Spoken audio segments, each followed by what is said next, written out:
Oh my god. Woo!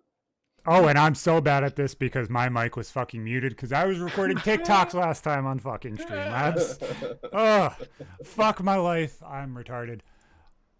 As always, we do have Ipasaur back. And we also have fucking the Mothman, the Wendigoon himself. The Mothman. I appreciate it. Thank you all very much for having me back on. Always a fun time on the show. That's a joke because Lore Lodge fucking was like, yeah, you know, the one that I absolutely know is not true.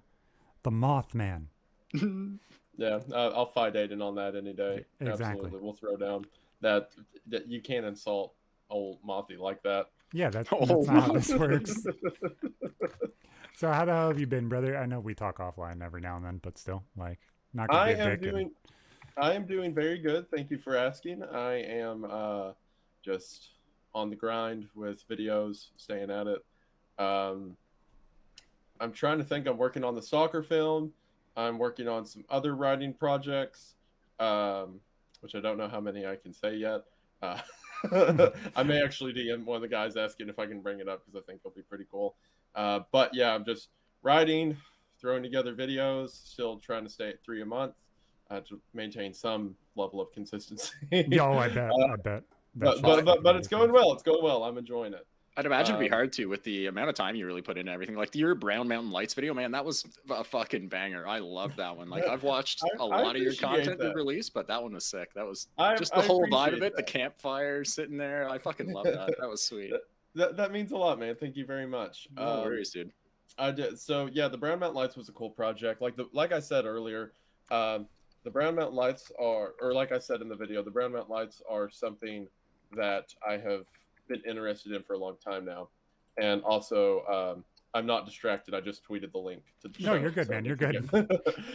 We've had people sit here and game the entire time on the podcast. I won't do that. I won't do that. If I'm distracted, it's going to be to help this out. Don't worry. You have my undivided attention. But no. The Brown Mountain Lights were something that I've known about for years now. I didn't know the depth of the stories, like I said in the video, until I went there and physically started talking to people who were related to it. And I got to tell you, that was like a high for me. Like going to a small town and going to people's houses and like recording on paper oral stories they were telling me about it. Man, that's gotta be so nice to like just be a storyteller in that regard, just because you know that most of those stories had never been told aside from just word of mouth around town or between family members. A few of them that Banks told me, because she's part of the Wiseman family, which is one of the families I mentioned in that. Mm-hmm. She was like, yeah, my uncle told me this, and to my knowledge, this has never been written down anywhere. Cool. And I'm like, whoa, that's absurd. Yeah, just the privilege to carry on stories like that meant a lot. And I also just loved going to a small, community of people and being able to talk about their stories and their tales and all that. It was really cool. I enjoyed it. The Brown Mountain Lights were very neat. And if you like that video, I actually just got done recording another one, which is funny you mentioned the Lore Lodge whenever we started up. Me and Aiden recorded. I'll give a small hint. We recorded a Missing 411 video on location. Oh, cool. That will be very similar to the Brown Mountain Lights video. Cool. That'll probably come out in December. So that was actually relative close to my question. With like the conspiracy theories and like lore kind of stuff that both of you guys do. I have this idea, and I don't know if it's been done or not done or like what, but I've been seeing more people go to places and kind of like experience not only culture and what the hell's going on there, but like how people interact and people's stories and stuff like that. You see that with JDion's content recently with Brandon and everything else. Mm-hmm. How in depth does it feel to listen to different stories from different locations and be like, oh, this one sounds interesting, and going to film a location or a family of some kind that would be willing to do that just to see like oddity and stuff like that? Like what's the difference between like my normal kind of content and doing that kind of stuff? What does that actually have a place on YouTube? Like that sounds like such an odd kind of. I think it does, thing, but not in a niche the thing all at the same time. Yeah, I think it does depending on what the subject matter you're covering is, because when you do something like that, like I think this thing was a Reddit post that I remember seeing, and my ADHD is like clicking on this specific thing. This like photographer went to this family that was like an incest family, and they like broke down to see like the differences in families and how people are looking and kind of stuff like that. I think it was West Virginia. That Soft White Underbelly, or was that someone else? It could be. It must have been that, man. Yeah, ADHD mind, like it's just half the thoughts here, and I'm like, you know, I wonder how well this would work on YouTube. But like, I wonder showcasing those things of like not necessarily Ripley's Believe It or Not level of insanity, but like that kind of mixture of it, and how that would actually flow on YouTube and stuff like that. Probably would depend on your storytelling level and stuff, though. Yeah, I think it just depends on the topic and what you're getting into. Like for this video, it was over like supernatural stuff, right? Yeah. So I think a lot of people who would typically be interested in the supernatural thought it was interesting to hear essentially about a new kind of cryptid, at least to the majority of people who clicked on the video. Yeah. And I think it also gives some, I don't want to say legitimacy, but it gives some higher order of purpose to the video itself. Like if I do most of my videos where I sit in that corner right there and just talk about stuff that I research online, I'm thankful a lot of people like it, but to some degree, it's kind of an armchair approach to whatever the topic being discussed is. Whereas if I go to a location and I record the sites, I'm up late at night with night vision trying to record these lights. It's like an in the field kind of thing. It provides a bit more of urgency, I guess you could say, to what I'm doing. So whenever someone's thinking back in their head about, oh, I watch all these YouTube videos about cryptids and the supernatural, that video may have a deeper connotation to them because, I mean, hopefully they think I put more work into it. Oh, exactly. That's why you certainly did. And I think it shows too. Like you can tell how much legwork you did, obviously, talking about so many different specific stories that people had around there. Like, man, that was such a great video. I love the format. Everything about it was awesome. That's very sweet. I appreciate that. Thank you. And I was hoping that would come through. Me hiking up to a mountain with 3 cameras on my back, and then like say it was very cold up there, like getting up late and recording pictures. The ghost left you, and they decided to chase me. It just ripped my fucking window open. I don't know if you guys saw that on fucking camera. The shit was fucking hilarious. I was waiting for a second to be able to cut in, but there wasn't one. Yeah, it literally ripped open my window so quickly. I saw the fucking curtain move and everything else because I got those fucking cantilever fucking windows. They just follow you everywhere. You got a posse of ghosts that just... Exactly. So we do have a brand new YouTube channel. I haven't really talked about it very much. I haven't gone into it very much. I wanted to make sure all of you guys check it out. If I was going to post it in the chat for me because I have both of my fucking screens tied up. We're posting reaction videos, all that kind of shit, and kind of right just there in Twitch chat, going into as much shit as possible. Whole bunch of shit is getting upgraded. Obviously, you guys see a brand new layout. I fucking decided to do that. The layout looks pretty cool. He threw this together in like an hour today. Drew everything from scratch. I love it. Yeah, I'm like checking it out right now, like the comic book panel stuff. I vibe. Yeah, good. I fucking love it. That's all hand drawn. Like absolutely hand drawn. Yes. Whoa, that's impressive. Like, dang, man. I was like, yeah, Ippo, I'm gonna do a new layout. He's like, okay, well, remove the Thunderbolt GIF that we did last time because that didn't work, and do a different one. I was like, okay, I got this. I was like, I'm going to just let my ADHD run and ADHD happen. I don't know. I just like this, and given that we can like swap out the colors like in the background of it really easily, I fucking love it. That's good. We gotta stick with it for a while. It takes 2 seconds to change it. It might be here for a while. It might not be. I'm glad you gave me purple. That means a lot. I appreciate that. I fucking love purple. I've got a purple fucking PNG on one monitor, so it's casting purple light on me now. Oh, very nice. Very cool. Great color. Yeah, I like the colors blue and pink together. I think that they're interesting. But yeah, I wanted to give the YouTube link a shout out. I wanted to make sure that everybody kind of goes and involves themselves if they feel like doing it. So right, we've barely mentioned it since we first made it. Like we tried to push everyone over there just to make them aware of it, but like we don't even upload just these podcasts on there now. We started making like other short form kind of reactions to the music videos and other content. So we wanted to make shit out almost daily there now. Yeah, 2 videos a day coming your way. That is what I say now today.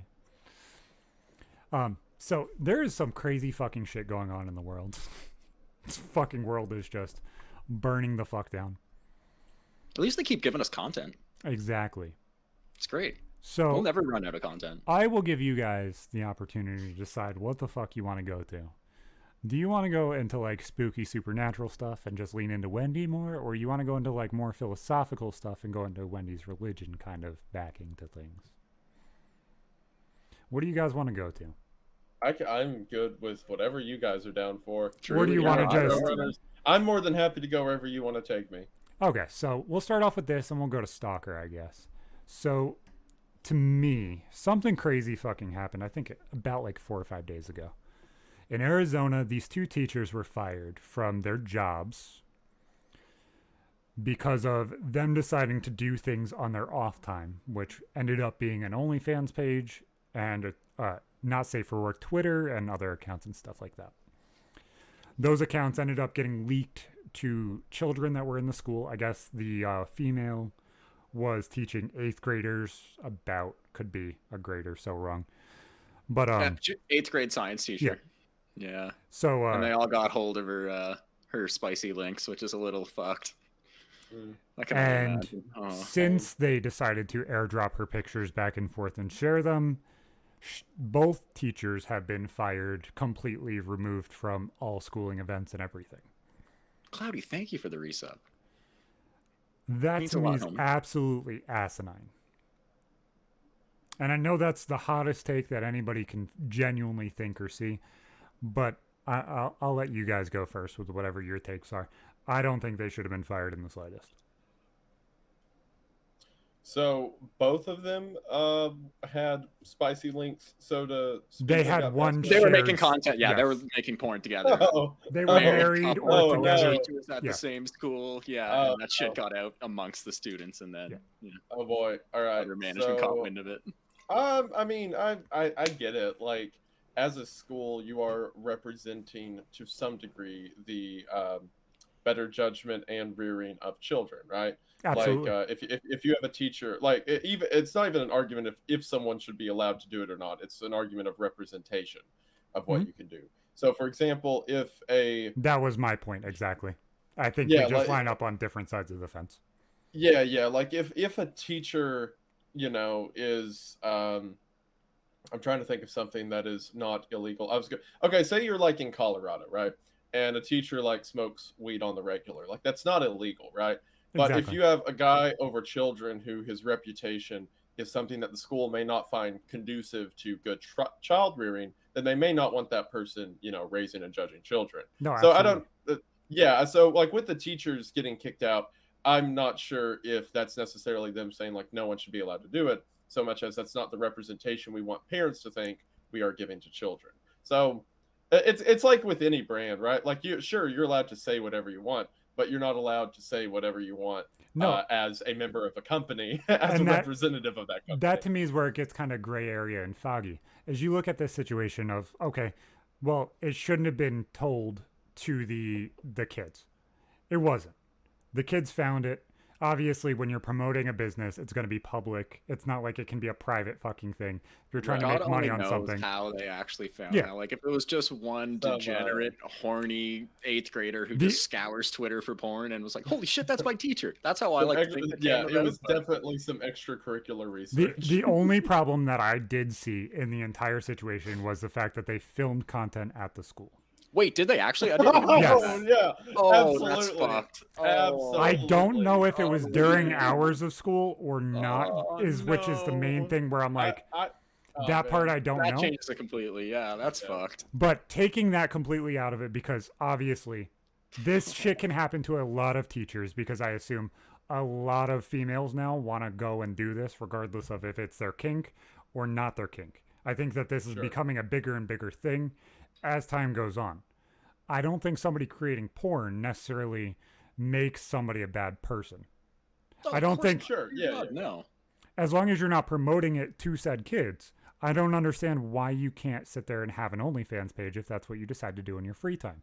That's just like somebody smoking weed, drinking alcohol, doing dumb shit while they're by themselves or with their friends. It's the same as a teacher fucking starting up a Twitch. maybe that's even more affected because that can actually be seen by the kids.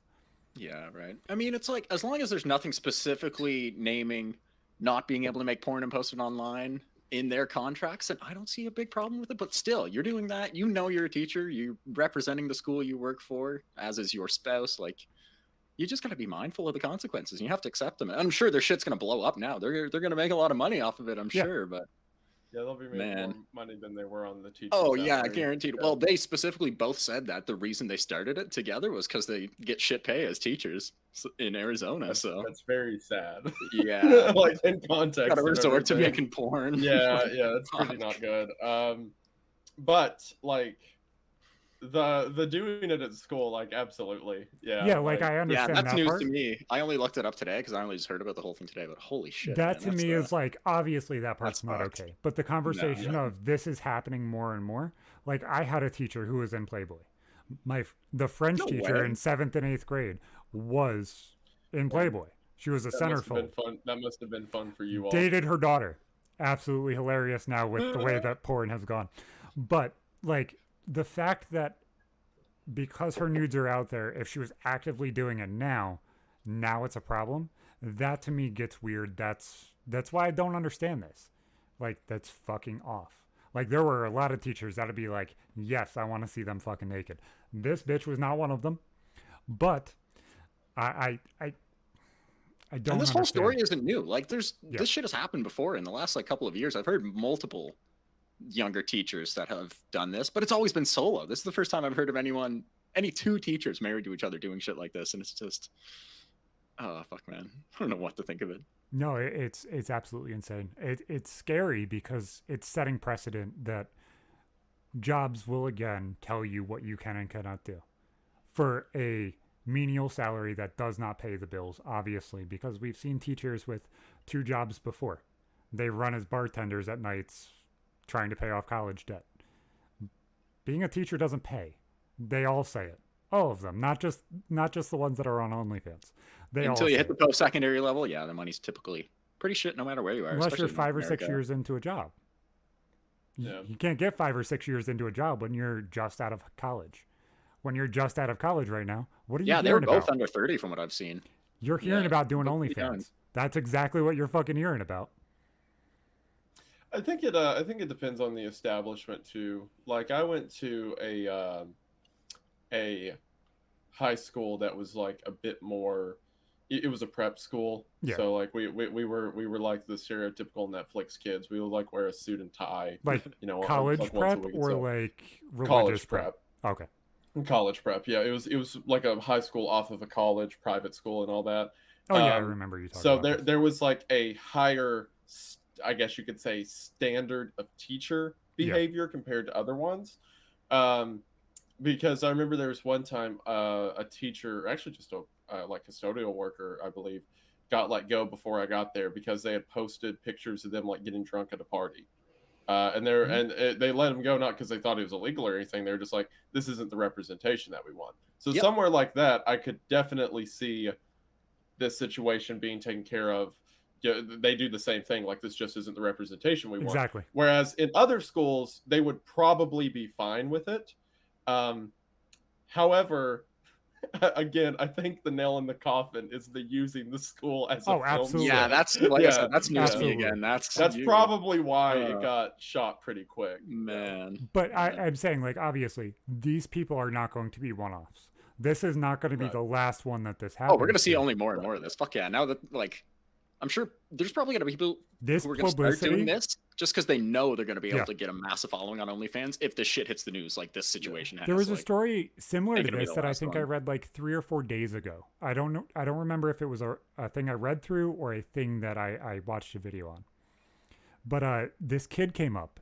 No, it was a video. This kid came up and he's like, yeah, you know, I loved this 10th grade class. I had this absolutely bombshell of a teacher, which was fucking fantastic until we got halfway through the first week of class.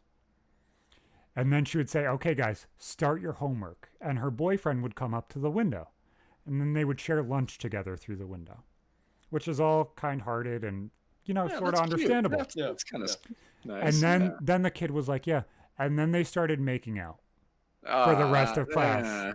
And when they got to about 5 minutes before the end of class, she would stand up and say, guys, nobody tells anything about this. Here's all the answers to your homework. Oh my God. Oh my God. So that's what I'm saying, though, is like, I know, and I think everybody knows, this isn't the last time that this is going to happen. This is going to continually happen. It's going to progressively get worse.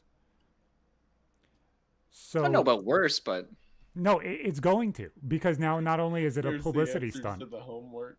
Yeah, I think it's definitely a publicity stunt, and it's like people will go on to do this more. I'm sure it's just going to get more and more extreme. I think just with the way society is going today and being more acceptance of things like drug use in places where it's legal and whatnot, that like the case that Wendy brought up, where someone was let go of a job in school for having posted about drinking online. I think we're going to see less and less of that. Yeah, hopefully. At least in public schools. Like private schools are probably always going to be another thing, and they're always going to hold higher standards over teachers and staff. But they should. 100%. Yeah, people are paying way more for that shit. But like in the grand scheme of things, you do have the big question of, if it is a public school and it's not a strict code of conduct of you can't wear this, you have to do this, you have to do that, you cannot do this on your free time, where does that line go into control of your life, and where does that line go into control over what you do? Right. I mean, they take enough work home as is anyway. They do a lot of work for free after hours. Good teachers do, at least. But one of the largest friends of the show, Harley fucking Mornstein, used to be a fucking teacher. Mm-hmm. Half of the I didn't know that. Wow. Half of the shit that he does or did would be highly cancelable now. Anytime female in the video, bitch, that's fucking cancelable now. Like, we have a buddy who had him as a substitute teacher when he was in, I don't know what grade, but he was in high school. What did he teach? He was a sub, so he was a sub. So I don't even know what he had him for, but he said there were times where he'd be in and they just like watch his fucking videos in class, which is kind of ridiculous because he's getting hammered and posting it on YouTube. That's so cool. Oh, fuck. But like, and then you have people like Brandon Buckingham. If he was still creating content and being a teacher at the same time, he would have lost his job because of people fucking saying fucked up dumb shit. Right. All it would take would be one woke parent to see his content and then be like, I don't want this guy teaching my children at all. I think it depends on just like, like you said, the school specifically, or like what the establishment is. Because, as an employee, you're representative to some degree. Even now, like in the content sphere, content creation, whenever we take an advertisement for a company, like when I talk about Magic Spoon or whatever, I am seen as a representative for Magic Spoon. So if in my next video I decided to say something completely, demonstrable, if I was like, it's actually this group of people or this person who's responsible for all the wrong, if I just said something completely awful, they would drop me because I can no longer be a representative of that company. Oh, exactly. So it applies across the board. Like they probably wouldn't care because it's YouTube, about like stuff like OnlyFans or going to parties and stuff like that. But a school where your job is to take care of children absolutely would. So again, I just think it's up to the establishment on what level of care they want to put out or what level of image they want to present to the community. It's whatever the parents and the establishment is comfortable with. And I do agree that I think it will continue to stray more progressive as time goes on. More people get used to it, especially with digital creation, because online content creation is kind of like the new gold rush of the internet, right? Absolutely. So everyone's getting in on it, and a bunch of people are like getting onto tracks like OnlyFans and stuff like that. So I think it will lighten up as time goes on, but to some degree, there's always going to be parents who don't want those people, teaching their children, and especially when you're talking about a really religious state like Arizona to begin with. Like, I'm gonna guess that most parents there are not gonna be cool. Yeah, if it was in Utah, they would have executed her. There would have been a public hanging. Think in California or New York, she would have been the new governor of California or New York. They would have praising her for being brave. Shit. It just depends on the establishment. What they, whatever they're comfortable with, the region, stuff like that. Yeah, it's really weird to see that difference and how things work within that confine now, because that thing is getting bigger. this situation is getting bigger, and it's not just a small little thing on the internet anymore. People are making hundreds of thousands of dollars very, very, very fucking quickly. Yeah. And this, regardless of what anybody says, was the most smart thing that this woman could have done. Oh, for sure. Yeah. Double down. Yeah, I'm sure I like their whole opinion on the whole thing. The fact that they were open about it and said that they don't get paid enough. That's why they started doing it. And I'm sure they're going to double down on their content now. But man, exactly. She's going to make probably hundreds of thousands of dollars. At least they're not fighting it and bitching and whining about it online. They're just accepting the consequences, and they seem to be moving forward with it, because I'm sure a lot of people wouldn't, despite knowing full well that what they did was wrong, if they really recorded content in the fucking school itself. Like, that's next level. But I feel like if you're careful with this, and you don't just go around telling people you have an OnlyFans, like, you could do this and get away with it probably for years, because it could easily have been just pure luck that a student stumbled across it, or it could have been them talking to a friend who talked to a parent of one of their students or something and told them about it. Like, fuck knows. Yeah. I'm just really curious how it got out, honestly. I don't know. But like I said, some 6th grade boy had the time of his life. He was scrolling through. It was like, whoa! Yeah, absolutely. I know for damn sure there are teachers that I'm like, that one would have been fantastic. No comment. No comment, yeah. No comment. You just know. Presented without context. It just is what it is. Oh, I'm saying in your own circumstance, but I'm not saying you sign off on who I'm saying. Which is why I said no names specifically, because why the fuck would you do that? But, like, obviously everybody goes through that situation where they're like, yes, that one would have been cool. Like, I didn't have that many hot teachers, honestly. Like, I can think of a few, but, like, nah. I had a couple. I remember being a you have a handful. Boy, and all the boys be like, ooh, nothing too untoward, just like, wow, she's, yep. Yep, she is one of those, and goddamn, she is. Yep. I had one teacher in high school. I only ever had her for one course, but a lot of people had her for courses pretty well every year of high school, and they tried to get her for English specifically, because she had very large breast implants and gave a lot of hugs, and I always found that pretty weird. Like, just not right. But everyone was just like, oh yeah, she's flirty. Like, if it was the other way around, if it was a dude, he'd lose their job 100%. But just the double standards in that regard are always weird. Always really weird. So, boys, we are at the front page of Twitch right the fuck now. Normally, I don't fucking do this, but I want to make an announcement at this. Well, 2 announcements at the same time. Number 1, I'm going to say this in a very obscure way, so that way you guys understand what I'm saying. If you subscribe, we'll do an Above 21 podcast within the next month.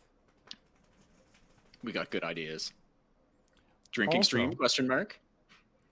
Also, no, those are illegal. You're not allowed to do those. Bad, Ippo. Bad. No. I'm not saying that if they get the D word, get him. I'm gonna de-evolve you. I'm gonna de-evolve you from Venusaur back down to Bulbasaur really fucking quick. I like Bulbasaurs. If you don't stop being so uppity. Also, Josh has committed to saying that he is no longer part of the podcast. I made sure to post it in his Discord so that way you guys came and heard, so that way you guys were aware. No hard feelings, see people asking, YouTube comments and stuff are like, is Josh ever coming back? And I'm like, he was supposed to. He said that he was willing to come back after the baby was born, and he finally decided to hop off the fence and say exactly what he felt. Holy fucking shit. What? Freddie Dredd just gifted 10 tier 1 subs to a bunch of randos. Oh my god. I don't react to fucking what? Thank you. Because much fucking hell. Appreciated, dude. Is that the Freddie? Yes, Wendigoon is super hot. Yes. Wait, hold on. Wendigoon is like super hot. Bro. What the fuck, man? Guy. Thank you so fucking much. Freddie that is means a lot. So fucking genuine. What is that, dude? So yes. Okay. Do you all know who Freddie Dredd is? No, I don't. No. He's a rapper. Okay. He's a very cool guy. He's on tour with Young Gravy right now. And Baby No Money. I love his music so much. Me and him talked a bit before he came out with his last album. He's a great guy. My dude, Freddie, let's go. My sister just saw Baby No Money like not even 2 months ago. He was in Halifax. I was kind of ashamed I couldn't make it. All three of those guys are fantastic. We'll get back to what you're saying, but yes, while he's there, Freddie, my goat, me and you have to talk sometime. I love your music, even if we just talk about whatever. I don't care. Coordinate with me on Twitter. We will do a thing. Can you sing? Point. Can you rap? I'd love to see you feature on someo's music. If I ever do a feature, it'd have to be one of those out of context clips of me at the beginning as like an ad lib. But my dude, let's go, my guy. I appreciate. Yeah, absolutely, man. If you want to come hang out and just chill, just let us know and we'll pop you in something. Wendigoon will pop you in something. We'll have some fun. You guys probably know. Do you remember that TikTok audio that went around for a while? It started with a girl who was like, cha cha cha, and then it was like, damn son, these bitches want some. It's weird to like say verbal. I know you've heard some of his stuff before. He makes good stuff. I might have from TikTok specifically, probably not. I pretty much only started using it when we started pushing content on there. Okay, all right, fair enough. Yeah, a lot of his music is very hype. So I'll listen to it before I like go shooting or do something I consider to be a cool activity. What's weird? Like, I'm gonna have to check that shit out. You sit there like, yeah, like you're ready to go. What's hilarious is I found Young Gravy like 8-9 months ago, just because I was sent a fucking snap that had the audio in the background, and it fucking tells you what the audio is, and it was not a part of the video that I was being sent anyway. So I was like, wait, what's this song? And that is the first Young Gravy song I ever heard. Fucking love the song. It's fucking sick. It's Oops. I don't know if anybody's heard of that shit, but yeah. Oops. I'm gonna have to write that down. Yeah. Oops. Oops is a great song. I remember I listened to Gravy whenever Mr. Clean came out. Like as soon as that song came out, I've been on the Gravy train ever since. It is weird. The Gravy train. It is weird to go from not knowing him at all a year ago to him blowing the fuck up like a nuclear bomb fast, like a month and a half ago. Yeah, like that guy. I've been on. When did Mr. Clean come out? At least 5 years ago. He was very niche for a while. At least. I didn't realize he's even been making music that long. Yeah, I only heard about him this year. He made a few. I don't think he made any mixtapes before. He made Thanksgiving, which was like a post short the YouTube link again. Yeah, for sure. He made the Thanksgiving mixtape. And then Mr. Clean was what got him kind of big in the underground scene. I listened to a lot of like it's kind of like similar to trap rap. I always call it angry rap. A lot of the stuff similar to some of the stuff Dreddy makes, or like Lil Darky and stuff like that. Kind of like, the hype built up. And he kind of, despite his music not really fitting that line, he kind of got in with that community because his stuff was so fun. And so I was listening to all his stuff as it was coming out. And then with his last couple releases, he just like to the stratosphere. That guy's doing fantastic. I think TikTok has a little bit of an effect on that. I think actually so many artists that have blown up just from being featured in TikToks. It's fucking wild. Yeah, legit. I actually think I found Freddie from that not the Cha Cha song. Another one of his that went around. I forget which one specifically was, but yeah, like I would hear these clips and be like, I have to find that artist, and then I'll get into him that way. And I think people did that with Gravy. That's the exact. He's a very fun exact guy. Same fucking way I find everything, man. Whatchamacallit? What's interesting about that is, do you remember the Cali Swag District? The teach me how to Dougie guys. I know the song. I did not. Yes, you know who I'm talking about. I know the song. Yeah. No, I don't know anything else by them either. I just know the dance and yeah. So somebody I went to school with, and one of my best friends, he's dead now. He passed out and died in a backyard in New Orleans. But he opened for them for like 3/4 of their tour the year Teach Me How to Dougie came out. Yeah. That was interesting to know somebody that was doing something that big. But yeah, I remember you said he opened for him. I didn't realize it was as that song was coming out though. I just figured it was years later. Sick. No, he died. I think the same year that song came out.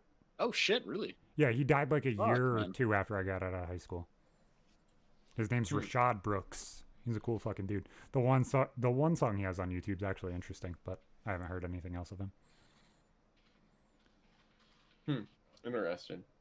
But yeah, Guys, we're on the front page. Thank you very much. Regardless of what the fuck happens tomorrow or your the next day, people are fantastic. I'm assuming a lot of this traffic is from homies you dragged here. Yeah, my people are, I don't know what it is. I have been in, like, all these YouTubers talk about, oh well, I had my fans do this, I don't like when my fans do this, and I know I'm kind of knocking on wood, but like the people who follow me around to places like this doing podcast live stream, they're people that are care.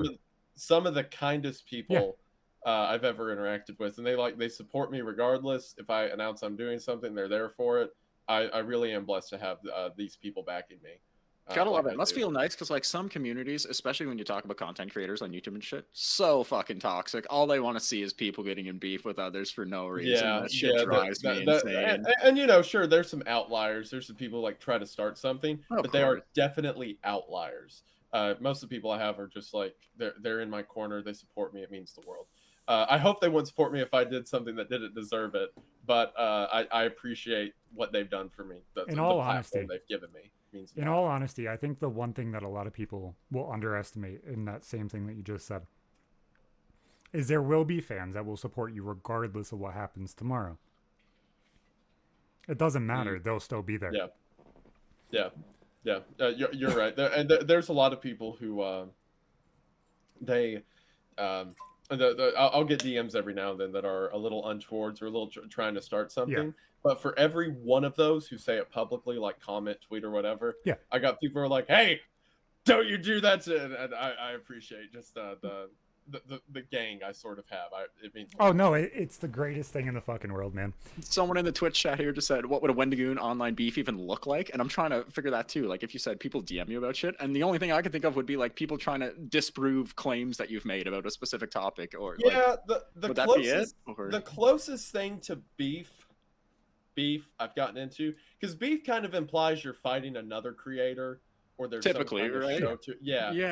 I can't think of another. If there's been a few moments that I won't talk about publicly because they've been entirely behind closed doors, and I'm never going to be the one to like drag an issue out into. Yeah, you don't need to name names. No. Yeah, I don't need to name names, but there have been a few times that another creator has either said something bad about me or tried to start something about me in like private circles, and I just don't talk to them anymore. Yeah, just don't give a fuck. Cut them out. It is the most easy thing in the world to not start drama. you literally don't ignore have to do it. anything. Just like ignore it. I think of it this way, and this might be the most obtuse way to fucking look at it. There are people that I'm going to be family with. There are going to be people like Ippo. There's going to be people like you, people like Brandon that I talk to all the fucking time. If I need something, whether it's YouTube related, thought related, in-depth related, Aiden's in there too, I go to them, fucking talk to them, give my thoughts out, and kind of put it together with what the fuck I need to. People that want to be added to that can be added to that. And that'll grow as time goes on. There are also going to be people that are on the absolute opposite of that I will roast repeatedly over and over and over for being a dumb shit. Yeah, Zach doesn't hold shit and back. I will not give you their name. I will not give you anything about them, but I will fucking roast them so fucking hard. So that way, not only do they not get publicity out of it, but I get every positive outcome out of the entire situation. McDingle Kringle says, and friend of the show, McDingle Kringle. Yep. Don't forget to mention him. Yeah, like I'm happy to work with anyone, to give anyone a chance. And if I keep working with someone, if like you see them over and over, they are good people. There's been a few people who have been like my guys, so to speak. Like the Evan Royalty, Stephen Hancock guys, of course, the SCP guys. Incredible people, both as like not only as creators but as friends. Like they've been very good to me on a personal level. Hung out with Stephen personally, went and visited him in Florida, had a great time. Aiden from the Lore Lodge, Oompaville, guys I met in person who I can trust, who have helped me, who if I'm ever in a project in the future, I will happily bring on good people. Exactly. Aiden's awesome. The closest thing I would do to be Aiden's a great guy. Both Aidens of the Lore Lodge. The closest thing I would do to beef is if I had trusted someone and then they had done something to break that trust, I just will not. The worst thing I will publicly do to someone about a situation that hasn't been made public is not invite them onto something later. Like, you know, just yeah. But they've dropped out of trust, essentially. You're the Bible conspiracy theory guy. If you sat there and started running conspiracy theories on fucking Keemstar, they would be like, "Why the fuck are you doing this?" That's it. Right.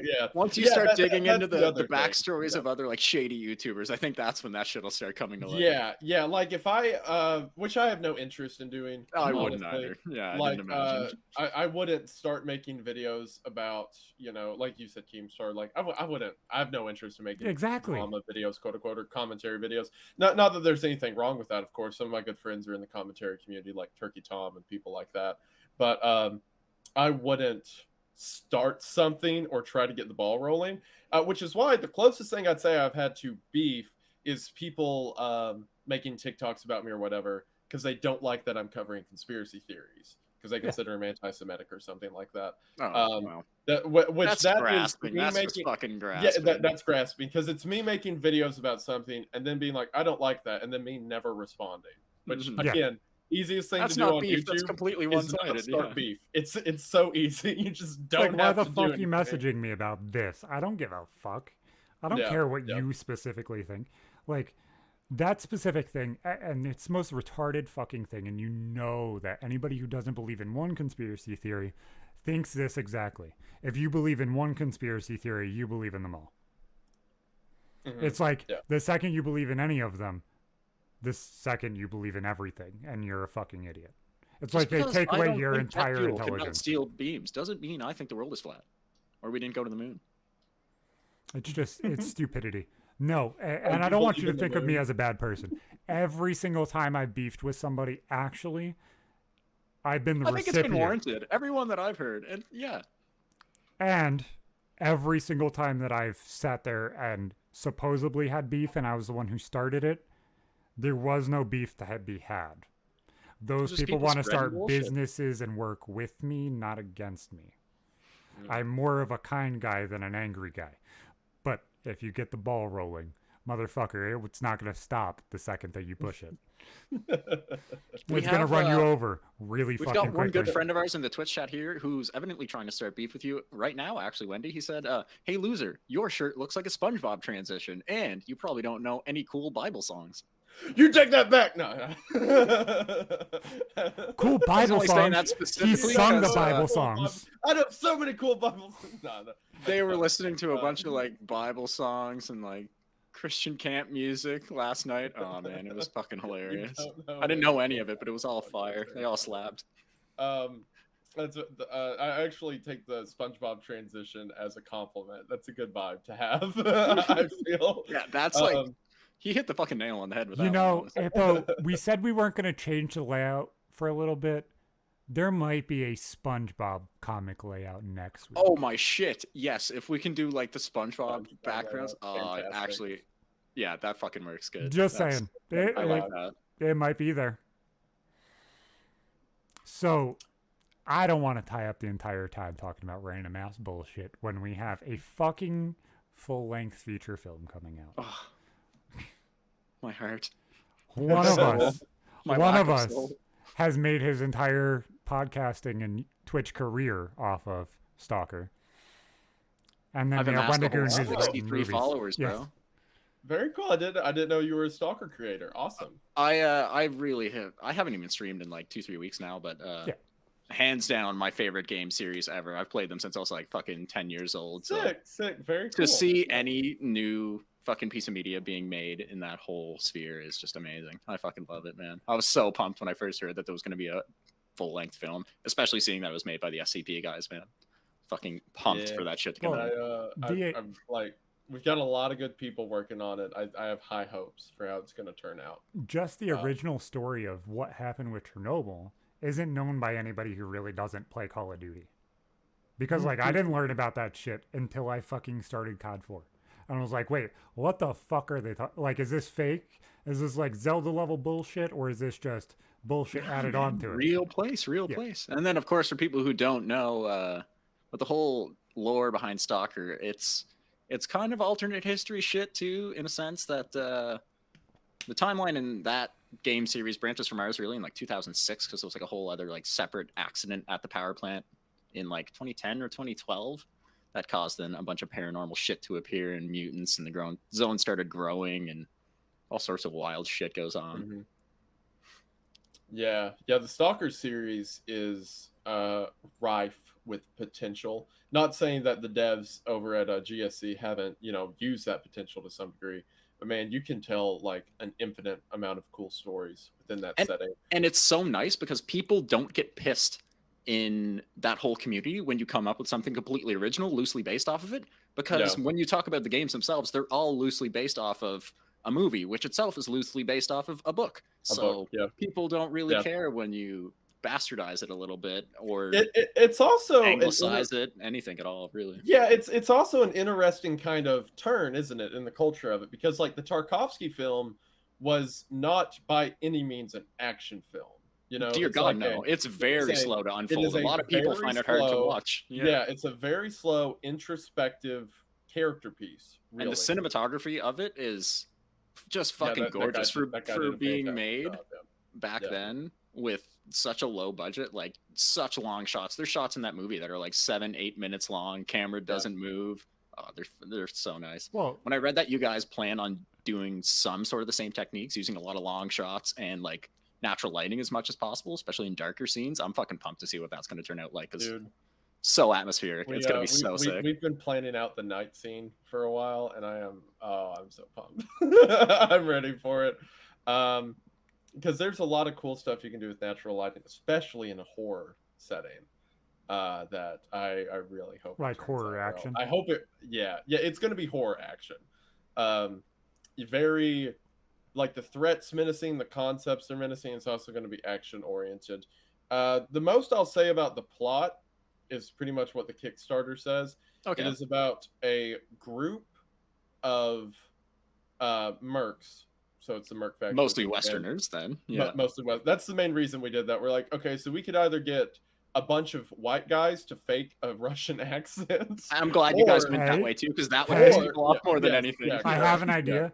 I know a very, very white guy who's really good at a Russian accent. Unfortunately, he can't handle firearms anymore. We won't. I would be down to just film it and not tell anyone until he's in it. Yeah, it's like, what? Go ahead, go do voiceover for this guy. But yeah, so the mercs are going to be like the main faction in it, and they're well, I don't know how much detail I want to give. It is about a group of mercs who are led by a stalker into the zone, looking for a mysterious radio broadcast that has began to emanate from a abandoned structure deep within the zone. And from there, it is the way that we kind of wrote it, Evan and I, is it is supposed to leave you asking questions that have dreadful answers, so to speak. A lot of the horror is there's also going to be like visual horror, of course, but the majority of it is supposed to be kind of in the concepts, or a lot of the conceptual things being dealt. Close to psychological thriller, and you're supposed to infer and fill in a lot of shit yourself. There will be physical scares, but that's not the primary focus. Those are more so to accent the. And that's honestly pretty true to the games, because a lot of the time, you're mostly scared of is the shit you can't see, the shit you barely hear that's off in the distance, in the dark. That's awesome. I remember I replayed the games before I started writing. Which one specifically? All of them. Front to back? Front to back. From you even completed Clear Sky from Shadow of Chernobyl up through Call of Pripyat. Yeah, nice. While I was writing them, just to understand the world but better, because I'd like played them in parts before, but I wanted to make sure I knew what I was talking about before. That's honestly more impressive than anything I've heard about the whole thing so far, because so many people find the second game in particular virtually unplayable, because there's so many ways you can fuck yourself and break the game, story, you know what would have been NPCs can die and shit. This is cool content that's completely on the cutting room floor, but tell me how fucking winner of an answer this is. Wendigoon live streaming on Twitch, playing through the Stalker games, muted, has his notebook as his webcam. and just writing notes for the next script. Taking notes about just it. Taking notes and just writing down frantic scribbling, fucking thumbtacks and red string everywhere. Yeah, that's all I see. That would be pretty fun. Like, you don't even gotta talk. You don't even gotta sell yourself. You just gotta I'm creating this thing. Come with me on the journey. Or you could even just like press to talk and sit there and interact a little bit.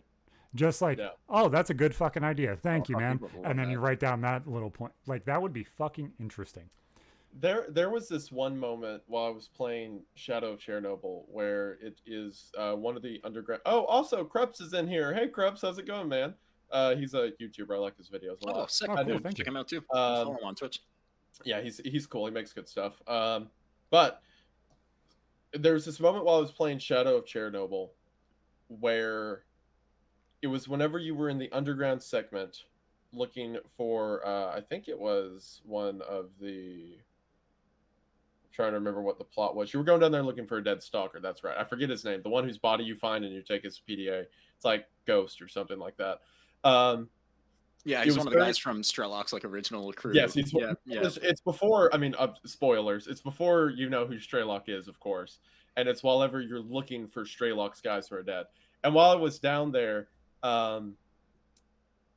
there was that tension because everything in that game kills you immediately. Mm-hmm. And so I was scared of everything that I was going to run into. And there was a moment that I was like clearing corners slowly because I was waiting for, to run into a bandit or whatever. Yeah. And I walked into the center of the room and no noise, no audio cue. Everything in the room floated. The poltergeists are some of the most hair-raising fucking moments. And without any audio cue, without any jump, I had to pause the game because I panicked so much just at that instance. And I was talking to Evan about it whenever we like started brainstorming. I'm like, we have to capture that somewhere in the film. That needs to be because that to me that's Stalker. Right. That's so it is the mortality of the characters. It is the brutality of the world that you're being dealt in, and I was like, that needs to be the tone that we set. And if everything goes according to plan, which I feel like pretty good chance of. I mean, given the people working on it, I feel like you guys will capture it fucking better than anyone else has on film. I really hope so. I'm gonna be showing my ignorance. I have not played the Stalker games. I've only watched Dippo streams, and I have not seen any of the other guys' films. I'm gonna go and watch them because I have a very, very hard time sitting through movies and films and stuff unless it's either high action or high fear. And the combination of those is very, very in-depth, and I want that. We could go back, yeah, man, anytime you want and watch some of the SCP films if you would like. I would love to actually see a movie. I don't know if this is just me, but when I go into a movie, I want everything dialed up to 11. As long as it's believable, just overrate it the best you possibly can. Oh, we're watching a war movie? I don't care about seeing blood then. Show it. Like, I don't have a problem. Oh, we're watching a horror movie and there's nudity and jokes about sex and everything else? Do them all. Because I will continually giggle while I'm scared shitless about this monster brain demon that's coming to kill me. So interacting those two of like horror, whether it's blood and guts or gunshots and explosions and like the action levels of that, how do you actually incorporate those two things together without either of them being so overstated that they're not scary or not funny or not exhilarating enough or not wanted? Like, how do you place that? Because I don't think everybody's like me. How do you balance fear and action, essentially? Yeah, well, fear, action, and then you have the like blood and guts that would gross people out and bring them back to the action and fear. I think so there are examples of both working effectively. For one, on the blood, we ordered a lot of blood for this movie. Because it was one of my requirements. No, which not all of it can be done, I understand, but it's one of my requirements that we do effects as practical as we can. Yeah, because I love practical effects. So whatever, we're like, okay, so the blood's going to be practical, right? and we're like, okay, how much do we need? And me and Evan went through. We're like, okay, there's this scene where this happens. There's this scene where this happens, and we ended up. Well, at the budget like, you guys are looking at, sub $1 million, it'd be nearly impossible to do CGI that won't age terribly and try to do super gory shit like that. Yeah, we are going to try to be. Well, we are going to be restricted in where we apply it. You'll see when you see the movie, some of it cannot be done practically with a budget of less than like millions and millions. Well, if we're talking about like an anomaly that's invisible that rips someone apart and turns them into a cloud of blood, yeah, like, we're not quite there. That's a little tough to do practically. We have some tricks that we've worked out with the prop department, who are like, I think if we do this to do this, it can look pretty good. Awesome. But whenever it came time to order the blood, it was just gallons, and I was like, oh boy, this will be something. But to answer your question about balancing fear and horror, or to balancing action and fear, I think there are ways to do it right, and I believe that we have touted the line to do it correctly. I think you cannot build well, I don't want to say cannot. I think it's hard to build a complete and singularly horror story that also has elements of fast-paced action. Yeah. Because to some degree, there has to be a level of agency taken away from the main character, or if it's a video game, the player or what have you. Yeah, exactly. In order for it to be effective. Like, take Resident Evil, for example. The Resident Evil 2 remake is one of my favorite games. But after you kind of figure out, like, how to kill the zombies, how to stop them, it quits being scary. And Resident Evil knows this. They transfer from horror into action. Like, by the end, you're in a laboratory shooting, missile. It's a run and gun shit by the end of it. It builds up. And I love the Resident Evil games for that, because it's like a power fantasy that builds its way up until the end. Whereas with movies, it's not a player who has the agency that you're giving them. It's instead a viewer who is experiencing the roles that other people are maintaining. So I think the best way to do a horror action is the horror has to come from conceptual, like I talked about. It can come from points of hopelessness. It can come from points of implication, right? Yeah. A good example, I think, of this is Aliens. Not Alien, the original one, the sequel Aliens. Yeah, whenever Ellen Ripley movie. Yeah, the one where there's a ton of them and they're swarming them. Not just the one of them. Mm-hmm. Yes, that is an action horror movie, because there is heavy action, like, there's them holding them off, shooting them and all that. But there's also scenes where people get ripped into the floor and just blood shoots everywhere. There's the implications of people being plastered to the walls and used as these human egg sacs, essentially. There's the idea that they've killed thousands of millions of people on this planet by killing the colonizers slowly. There's a lot of horror and scary concepts that are continuous throughout the action plot line. And it's a hard balance to walk, but I think when you do it, it can be pretty effective. Yeah, that's one of the things that's been intriguing me and just nonstop going over to my brain every time I think of the upcoming movie is how you guys are going to balance the action with the horror stuff, because there's so much from both sides to pull on with the source material, honestly. The pacing of the movie is what interests me more than anything, really. I appreciate that, and I hope we do it well. So the way we wrote it is we wanted it to be, tonally at least, to be faithful to the games to some degree. So I think where we drew a lot of our horror is the same way the games drive their horror. There is, as the player in S.T.A.L.K.E.R, there's never a point where you are undefeatable. Right? Yeah, you're helpless. You could have the best gear in the game by the end of it and know every single map, and you still feel helpless. You're still dead. And I think one of the reasons the game does that so well is you can get to the point where you can just wreck bandits. You can set on a hillside and take out a military place before they ever know where you're at, right?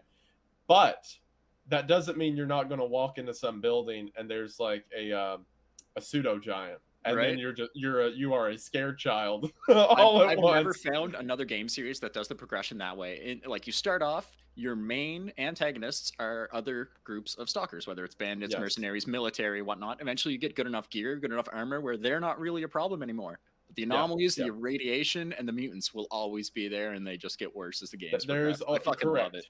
There's always some threat that you are not going to be able to beat. So whenever I think about the movie, I'm we wanted it to be to where while we may have like, the mercs or the cool guys, so to speak, who are a force of nature, there is always an unknown presence that is greater than them. Yeah. Okay. So I'd say that's where our horror aspect of it drives through. The action's pretty self-explanatory.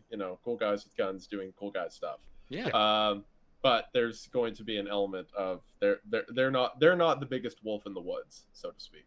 I like that. And especially when I first read, like you mentioned, that's on the Kickstarter page, briefly talking about the plot with that whole radio transmission thing. That really ties into Call of Pripyat. It's not a big plot point at all, but when you first get to Pripyat itself in that third game, there is a really weird radio tower that's kind of like pieced together by the monolith dudes, and I think a library in Pripyat too. So I like that's kind of drawing. I will say, as to someone who is a Stalker fan, to have some context, it is set after the events of Call of Pripyat. I figured, yeah. Okay. So it's after that. It's not going to like be a direct continuation of any of the plots from the games or Call of Chernobyl or whatever. So there's not going to be any characters necessarily we've seen before. There's not. Correct. There may be like some mentions and stuff, but it's going to be original characters. Cool. Who use like the factions and all that stuff.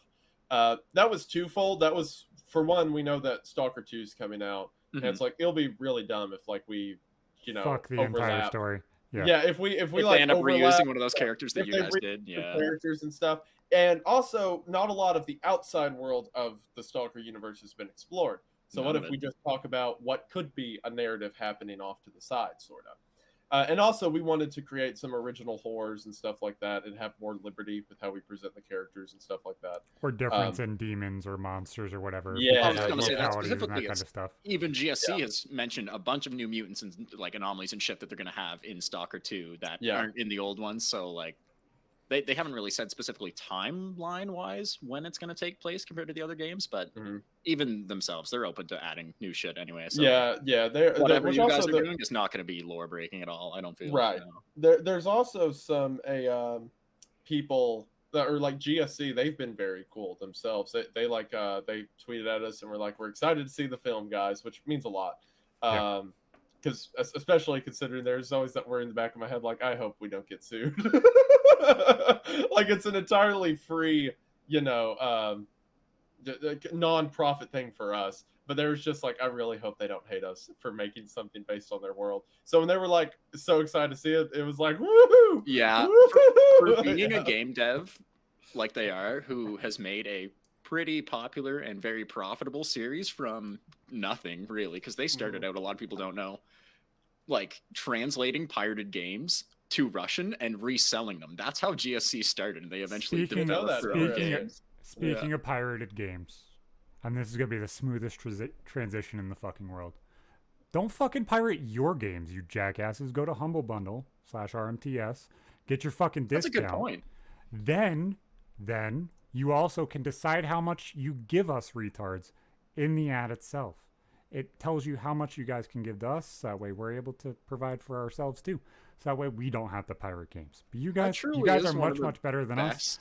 Don't pirate your games. That's one of the best models I've ever seen for any kind of sponsorship at all. Honestly, I fucking love it. It's sick. Yeah, you decide how much you give us.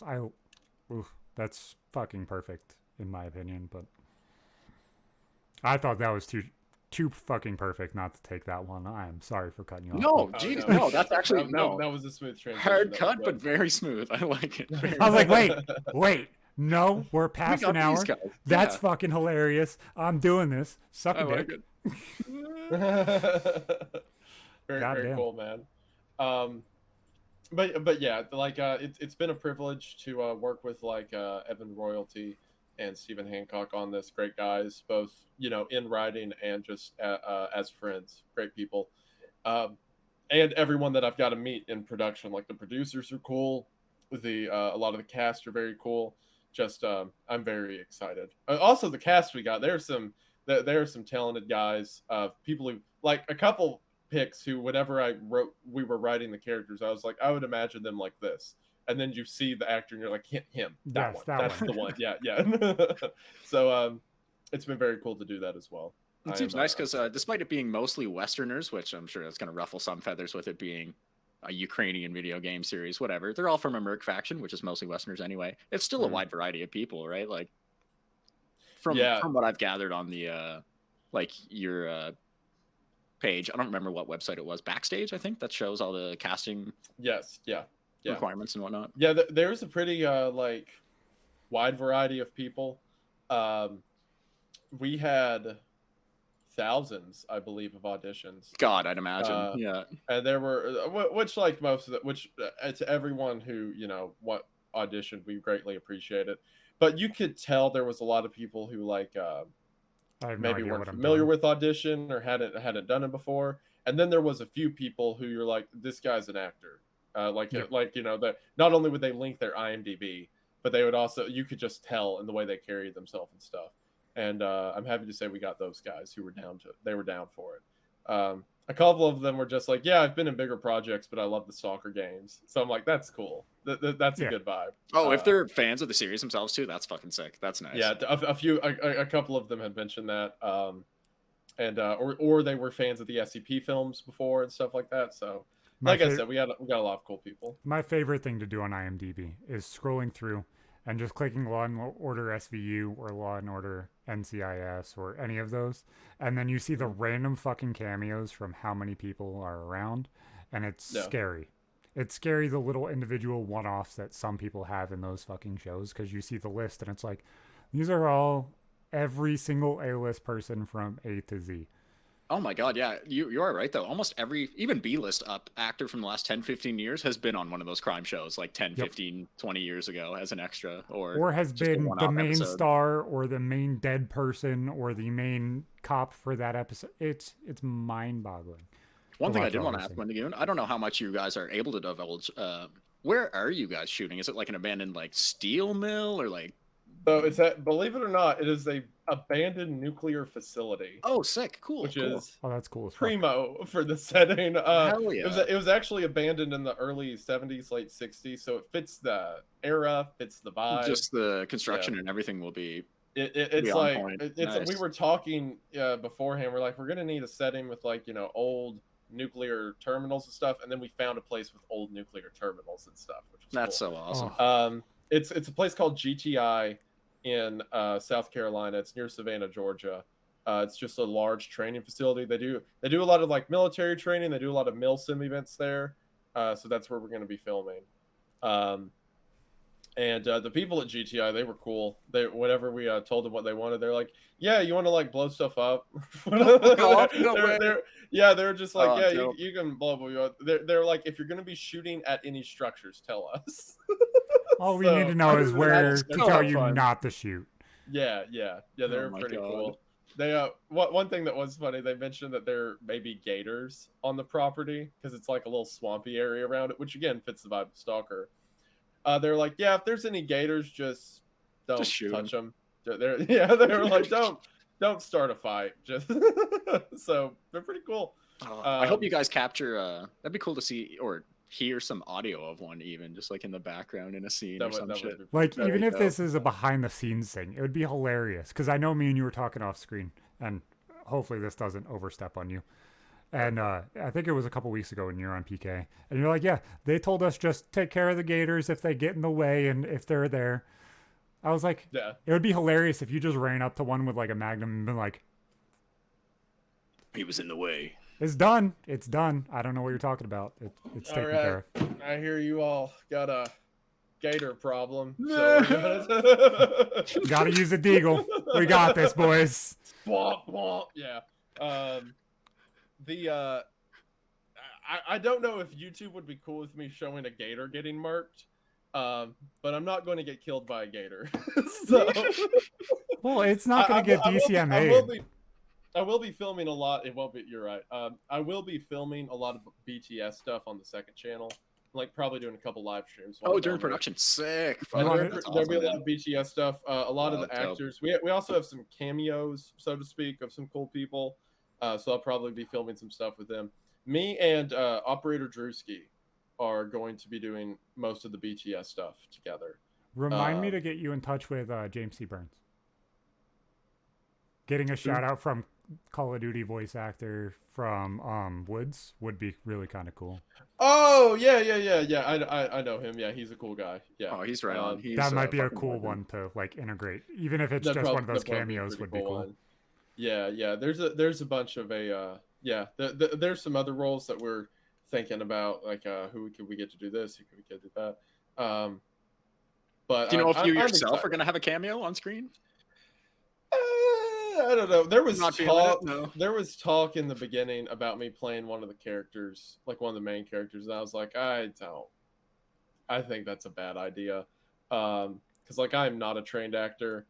I am not like a perfect merc bodybuilder or whatever. Like I could get into shape if I had to do it, but I'm not a good enough actor for what I want for the project. So I was like, maybe we could do a cameo. And there's a couple people who I'm essentially on backup right now. Okay. Like if one of the cameos drops out in a couple places, I could be like a guy who stands on screen for a couple seconds. So they just got to put a deer skull on you with some NVGs and put you in the shadows somewhere. That's all I want to see. I would be cool with that. Like sitting in the corner dead with the fucking just deer. Staring at yeah, just like the nods on. Yep. Now I'm almost definitely going to be an extra, but you probably won't see my face. There's a lot of I won't spoil facts. Well, I'll say there's some bandits in it. There's some bandits in it who things don't go well for them, if you could imagine. So we're trying to get extras to do all that stuff. So I'll probably be wearing a ski mask and get shot in the face at some point. Oh, cool. But you'll probably never see or know it's me unless you know. But yeah, other than that, I'm not gonna probably not a speaking role. I couldn't imagine, because like the guys who do have speaking roles are good stuff. Nice, man.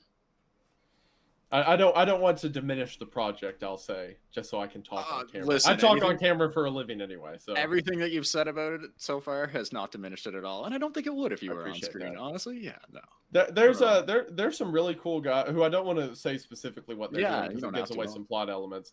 But there's some guys who have experience doing a lot of Stalker related stuff, like the costumes, the community of cosplayers alone, like ones that legit go to Chernobyl yearly, is wild. Yeah. They're still doing it this year. The fucking maniacs, they're insane. Those guys are fucking wild. Insane. Yeah. So we've got a few of them who are going to be helping out with the project, and I think that will help a lot because like they're like, as much as I love the games and know about them, there are people who are more experienced with them than me. Even on the little details, like you said, like the cosplayers and stuff. So having them on board, I think, will also help the legitimacy. Like I said, I'm confident this will be well, not because I trust my own ability, but because I trust the ability of a lot of the people we brought. Just everyone that's on board. Once I saw like who was going to be working on it, man, I was so pumped. Still pumped. Do you know anything about runtime? What it's going to be roughly? South of 2 hours, like the rest of the No, it won't be 2 hours. Believe it or not, this actually started as a short. Was the plan? It was going to be like a short film, and then we kept writing, and we were like, "But what if we added this? What if we added this?" So if I had to guess, it's going to be like 50 minutes to an hour. Okay, cool. Probably. The general rule of thumb is 1 page of a script is 1 hour or is 1 minute of screen time, and it's a 48-page script, but that is not counting a lot of the action scenes we've kind of indexed. So like whenever me and Evan were writing, do that, then do this, then do that. Yeah. Whenever Evan and I are writing it, we're kind of like, all right, action scene takes place here as kind of a footholder. A little open-ended for once you guys finally get into production, Yeah, because not only for the open-ended part, but a lot of that we wanted to discuss with Steven, the director. Like, how do you think we should shoot this? Do you have any idea for this? So what was just like a little paragraph became its own, template. Like, okay, we need this, storyboarding, figure it out and all that. So I would say it will be longer than 48 minutes because of that. Sick. So I'd probably say it'll be just under an hour if everything goes the way I think it's nice, man. Yeah, that was really, really interesting to me. And this kind of zooms it out a little bit more so that way we can switch topics and change things up a little bit. Were you guys thinking about, or were the SCP guys thinking about pushing that stuff to Netflix to see if it would be able to get backlit or funding or anything like that in order for things to happen? For the Stalker film? Well, that or future things, like whatever you guys, like if you could talk about it, what? So the Stalker film specifically, no, because we're not making any money on the Stalker film. I am losing a lot of money on the Stalker film between like my personal and there's been a few things that we've wanted to buy that were a little bit outside the budget that I've compensated because I'm like, this would be really cool. Oh wow, no way, man. In the movie. Fuck, that's nice to know that it's that much of a passion project for you guys. Honestly, that gives me even more faith in turning out good. I will say this here for the record, and also so that there's record of it whenever I file it for taxes at the end of the year. I have personally sunk over $30,000. Christ almighty! Wow. Yeah. And is that mostly in props and whatnot, or that is between? So like whenever we were doing the donations, I said that I would front the YouTube cost so that the full amount could go through to the Kickstarter. Shit. So with the Kickstarter doing as well as it did, which thank you everyone who was a part of that. With that amount that we had, we were able to secure more extra stuff. So it's like, okay, now we can definitely do like live weapons, which is a great deal. Now we can definitely do some larger set pieces. Now we can definitely do more actors stuff to make the universe feel more lived in. So we made the decision off the bat. We're like, we are going to take this extra money and put it towards whatever makes the film better. So like we hired some we got a team of great people who do CG work for the CG elements. We got prop designers, armory, real guns. And once we started expanding ourselves to this degree, there were a few things that were just out of reach of the budget.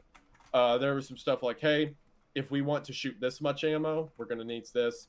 If we want to have this level of like a background crew or whatever, or if we want to hire this many extras, because we also, we're not going to bring people and not house and feed them. So extras. Of course, that all takes money. Yeah. So it became, there's a few stuff that's a little bit edged out. So rather than not doing it, I just paid for it because I want this film to do well. Frig, man. That's so awesome. And to confirm to everyone, we are making $0 off the video. No, well, you're negative 30,000 now. I'm negative 30,000. You have to pull out of that hole anyway. Yeah. I'm sure that this will go on to, God only knows what this is going to breed as far as future Stalker projects, because I'm sure it's going to bring the whole series into the limelight for a lot of people even before Stalker 2 comes out. So that's fucking awesome to hear, man. Yeah, I want this film to do well because I love the games. I love I love film, and it's been incredible to be a part of filmmaking. So I want this to do well, and I want, like, there's this idea in my head for what the movie can be, and I want that to be real. So I'm willing to sink money into it, and all the money I have anyway is money from the people who watch my channel and are willing to support me, and like watch my films, watch my videos, get my ad revenue up. So it's their money anyway that I'm passing on to another project. That's a nice way to look at it, honestly. I'm sure a lot of people in your realm don't look at it that way. Well, I've got this too far on a hope and a prayer, so I'm just, there's no reason for me to look at it any differently. Well, but to answer your question, so there wasn't a consideration about Stalker going to Netflix or Hulu or something like that on its own right. That being said, which not all of it I can talk about, but there are some other projects in the future that we'll see. So big news for Wendigoon, and just saying, that's big news for a lot of YouTubers, because if we can cross over slightly and we can change things slightly, it might change the entire landscape of everything that we all consume content on. If we're able to connect YouTube and Netflix or YouTube and Hulu, what happens next? Because if you have people creating content everywhere and things cross over, it's just going to get bigger and bigger every single chance we get. Well, if you're talking about the SCP guys in particular, like the caliber of what they're managing to put out in relatively short films, they're not full-on feature-length films, but still roughly an hour or close to it. But more money you put behind it, and time and effort, it's just going to get bigger. It just the production value of those is higher than multi-million-dollar films. So I couldn't only imagine if they had that level of money behind them. Fucking amazing. I'm trying to pace myself for what I can talk about because we're friends, so like we talk about. Tell us if we're going too far. Yeah, no. You guys are perfect. I'm just saying, like, to myself. I think what I can say is that after they did the SCP films, they had several offers come up from big budget projects who still kind of considered them YouTubers, if that makes sense. And gave them half credit for what they did before. Well, yeah, they were going to be like, they're like, if you come onto the project, we're going to have to put, a couple people above you, or like, we don't know that you can be trusted with a large budget. We don't know if you know how to handle a crew of this size or whatever. So which I respect them so much for this, rather than just like entering the industry on a lower tier, they're like, no, we'll keep doing what we're doing. So they make this Stalker film. If I remember correctly, the budget for SCP Overlord, which I didn't work on, the budget for SCP Overlord was $20,000. Was that it? Holy shit! I figured it was like 100K to 200K. And keep in mind that 20,000 was like that went far, man. Yeah, that's like the property, the actors, all of it. Holy shit! It was, if it was more, it wasn't much more. I know it was under like 30, and the budget for this one is $320,000. So, and the cast actually over 290. You're giving yourself the 30. Oh no! It was like 290 after taxes, and then I added 30 on to that. Oh. So yeah. I thought you were. Gotcha. I'm just retarded. Yeah, you're good, man. So that's like, over essentially they went to these producers approached them with stuff. And I was like, we don't really think that you all are capable of large projects or crews just because you haven't proven yourself. So then they start a $250,000 project. Like, okay, we'll fucking show you what we're actually capable of on our own. Which it's a lot of people, a massive cast and crew. It's like, yeah, we're just gonna make it ourselves. So that's awesome. Yeah, which I fully respect the grind. Oh, especially when that means they're still going to have full creative control over everything. Because I would hate to see them try to work on something like this and then have ideas get shot down by a bigger production. Which now, and I'm not going to speak for them on like what projects they've been offered or whatever. But now, whenever they are approached with projects, it's no longer the whole like you're a YouTuber. It's like, okay, we hear you. Like it worked to some, because there were some of the producers I've been talking to who work in like larger film industry stuff like that would even mention, they're like, hey, you're working on that YouTube Kickstarter that got $250,000, right? Like there's people in the industry who are like, wow, that's a lot. So it is very cool to hear that there are people taking it a bit more seriously, I guess. Even as someone who like kind of came on after the concept was already built, I'm like, this is pretty neat. Yeah. As far as crowdfunded films go, like independent wise, has there ever been anything this large? Like I don't know if there has been. I don't know what other big ones have actually been made in the same fashion. There's some indie films who get individual investors. So like for example, I'm trying to think of a person. I can't think of a specific example, but there's like creators who will go to these big movie producers and be like, I want to make. That's why a lot of indie films will have big actors. Sometimes they'll just go to a producer and individually request money, and then they'll pay out. That's actually what my cousin does as a job. Yeah. So stuff like, there's people who like do that pretty regularly. She's a producer for that shit. She just runs through and creates a whole bunch of content and then tries to sell that to everybody else. It's interesting. I don't understand how that could be a consistent job. Yeah. Aside from that, we're like what we're doing, which is crowdfunding, which is like, donations come in. What's his face? Chris, he's a YouTuber. Chan. Stuckman. Chris Stuckman. No, not Chan. Chris Stuckman. Jesus He Christ. makes movie reviews and stuff like that. Okay. And he funded a movie recently, which is in the same ballpark as ours. I can't remember exactly for how much. I think he did it himself, which is just by himself, which is incredible. Like, good on that guy. Man, I'm excited for his movie because I grew up watching a lot of his stuff. How's that spelled? Chuckman, you said? Or Stuckman? Stuckman. Like Chris Stuckman. Okay. Yeah. He makes great movie reviews. He knows his stuff, so I'm excited for his movie. But I think his was in the same realm. Other than him, I can't think of anyone who's made a crowdfund project to this size. Right, it's a unique concept. It's happened for smaller fan-made films, but they're usually stuff that's under half an hour. I love the fact that so many Stalker fans came together in particular to make this happen. It's fucking awesome. Yeah, there were a ton of people who were like, this needs... Because I think your initial goal was 100K on Kickstarter, was it not? And that just got smashed in like 2-3 weeks? Our initial goal was 250,000. Was it 250? Okay. I think it was specifically 245,000, if I remember right. And we ended up raising like 320. something. Yeah, like that. I was looking at it earlier. So yeah, it was pretty well spot on for what it was. And like the people, which we had our issues with Kickstarter. Not a great fan of how they're not used to projects that big. You could tell, because I remember, I think I could tell this story now because it's I haven't mentioned this anywhere online yet, but it's funny. Whenever I did the live streams for it, I did a couple video game live streams where like I'm gonna raise the money for the channel, but you can't directly link off to the Kickstarter on YouTube. You can't have it to where your super chat donations go right into a Kickstarter because people are afraid that could be money laundering or whatever. Yep. So instead, it was going to go to me, and then, like I said, I was going to front the cost and then just make a donation myself over in the Kickstarter. Right? Okay.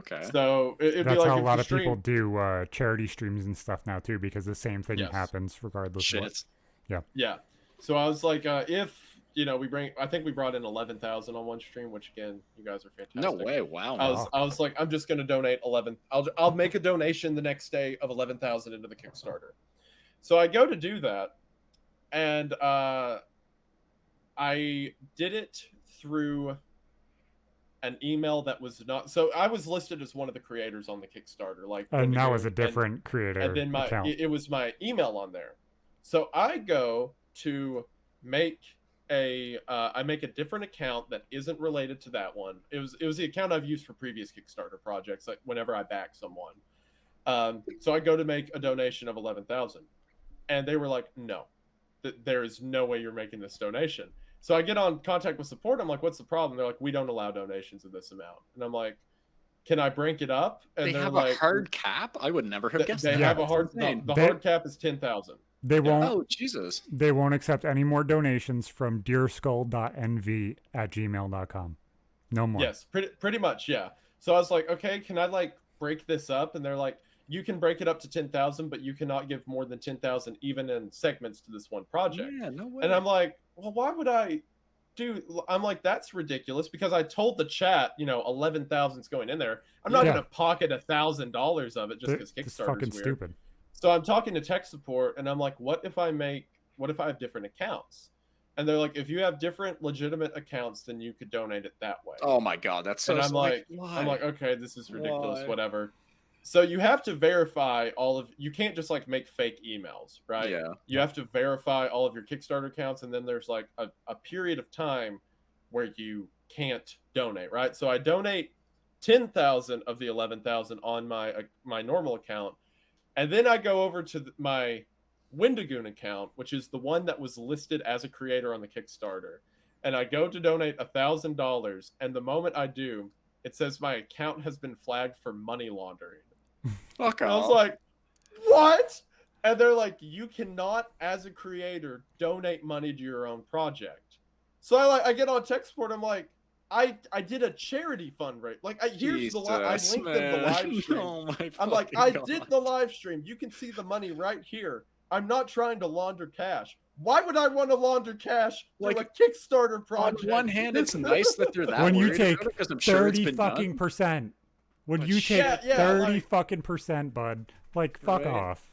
Yeah, I'm gonna launder money through a system where you and the government takes over half of it. That is what just a great insane. idea, guys. Anyway, so I'm like, I get taxed here and taxed here and taxed there. Fuck off. Why am I paying you? I would just pay the taxes.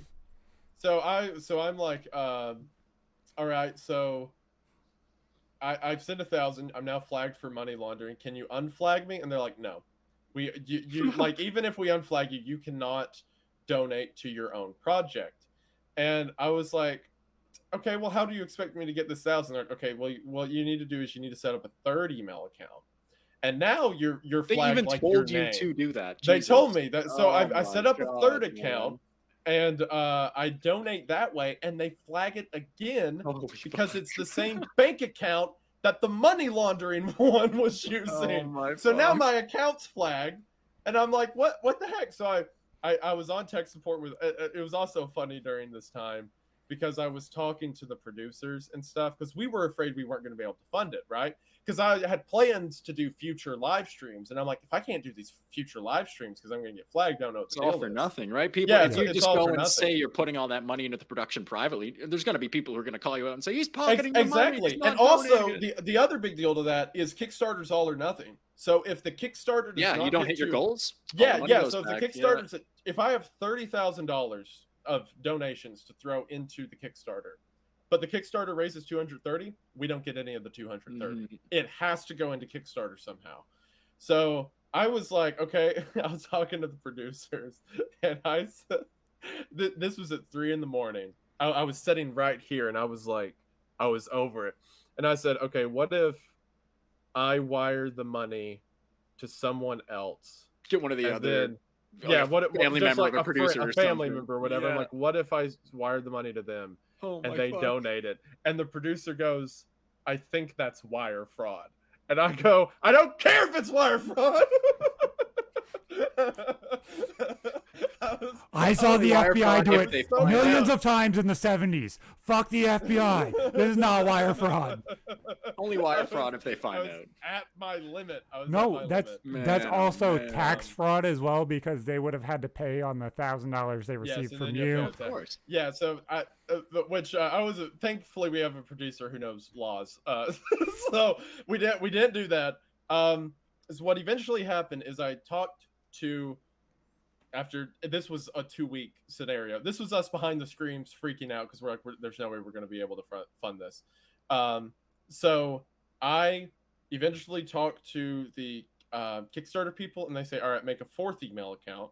Jesus. And then whenever you use that card, you have to put in the notes of it. You have to screenshot your YouTube donation analytics to prove that the money coming in is from donations and not yourself. Oh my God, man. If they had that the first time, I would have completely been like, for that? Yes, to begin with. That works fucking fantastic. That is insane. So I do that, right? I do that. And it flags again. And they flagged it again. Fuck. Because, for those of you know how YouTube donations work, it is a 70-30 split. So if someone donates $1,000 on YouTube, right?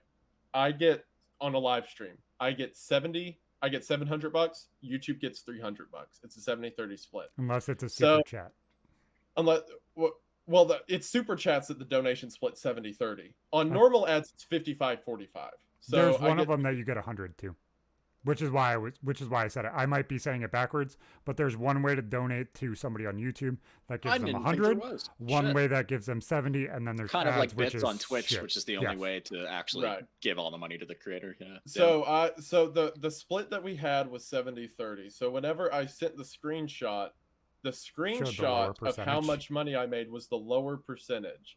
So the amount you donated was more than the screenshot. I'm like, I'm covering the YouTube eventually covering the taxes. Eventually, the reason there was like a 2-week gap between my first and second stream for the film was because I spent 2 weeks sorting all that shit to out. donate the first amount. Christ, man.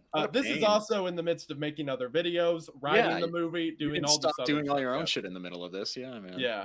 You should have looked at them and said, I'm already going to have the ATF up my ass for doing this. Do you really think I want the FBI and the tax bureau? I've got a lot on my plate right now. Kickstarter. I'm not trying. I don't need to end up like JFK and RFK. Yeah. I'm not going to Dallas anytime soon because of this. Can you just fix this? Oh, speaking of that, we had a friend whose parents were in Dallas as this plane crash. I'm sure that you've probably seen footage of in the last couple of days.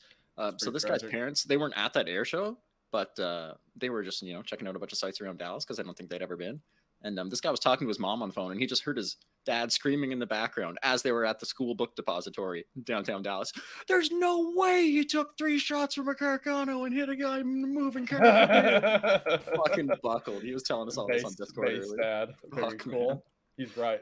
My favorite take on all that, I don't know if you've seen all of the X-Files, but there's an earlier episode where I can't even remember what they call the dude. The smoking man, just a nameless G-man figure in the show, is sitting in a storm drain and takes the shot from ground level at the back of JFK as the car drives by. That was their whole take on the JFK assassination. I love that. Someone was where and shot? Down in a storm drain. Like interesting. I haven't heard that one before. Yeah. Interesting. I think that was just the Netflix barrel popping up from the gutter. That's funny. The Netflix one is still by far the funniest to me. That got greenlit, put on Netflix, and is now seen as the like main idea that it possibly happened from the car that was in front of him as the Secret Service agent stuffed the M16 underneath the seat. Yes, yeah, I've heard that one a lot. That one still is hilarious. Yeah, that the driver killed him. No, it's the guy behind the driver. The guy behind him, in the back seat. The one in the back. Yeah, I hear that one a lot. That one's pretty funny. That's Netflix, people like fight me on that. Yeah, I think it's because it went on Netflix is the reason I get that DM all the time. People are like, "Yeah, your JFK video sucks. Actually, it's terrible. Did you know that the guy behind him shot him?"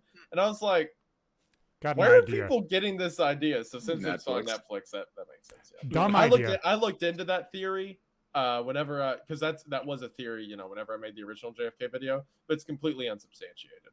Dumb thought for you later. I don't want to talk about it on stream, but remind me afterwards, whether it's today or tomorrow. I want to make sure to remember to tell you. And if I don't say it out loud, my ADHD is going to fucking forget it within 3 seconds, and then I'm going to be fucked. Understandable. It's been really bad for like the past 2-3 weeks. It's just mind going a mile a minute. Well, luckily that's resulted in a lot of good content that we didn't really think of making beforehand. A lot of good upgrades to this whole endeavor itself, such as this beautiful layout that we're using on Twitch. Like, a lot of good shit came out of it. Yeah, just thought about this. I'm here for it. I have a full another YouTube setup that I have to redo now because I redid the Twitch one. So now I have to redo the fucking reaction video ones too. We can pretty them up. We'll doll them up too. Yeah. Yep. We don't have to go so insane with Twitch because I feel like, or TikTok, because I feel like no one who clips shit like that in short form, like we are right now, they typically don't put much effort into it. I mean, they're kind of just doing what we do, crop cameras and slap a logo on it. Maybe like it's all out of context. Typically people put no effort into that shit and it can do amazing. So before we go into my life story or whatever the hell you guys want to do, I have 2 kinds of money stories here, and they're the 2 sides of the coin. One is about paying a shit ton of money. One is about winning a bunch of money. Which one would you guys like to talk about? Oh, of these 2 topics I've got in the chat here too. I think the second one, paying a shit ton of money. Yeah, that's bound to be a little better. Motherfuckers, it's 10 o'clock. God damn. It's time for Zach to eat dinner. I love that I have to have retard alarms to make sure I eat. Because if I don't, I fucking forget. Hey, I'm good at that. I don't call it intermittent fasting. It's inadvertent fasting. That's what I've referred to it as. Inadvertent fasting. Yeah, it's like, holy shit, is it actually 2 a.m.? God damn. Excellent. In that private chat in here, I just chucked a link to the spreadsheet he's got where he's got a bunch of silly stories too. You can have a look at one of those and pick one of them. Yeah. So Alex Jones was just chosen to pay $500 million more to more Sandy Hook victims. Just kick him in while he's down. So now he has over $1 billion to pay.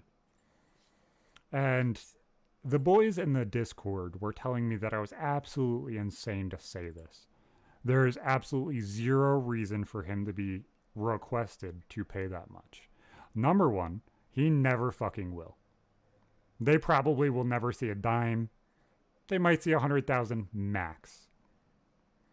No, they'll just take like 30-40% off of every dime he makes for the rest of his life. No, that's the thing. The way his company is formed, and he talked about this on Crowder's show publicly, which is why I'm referencing it.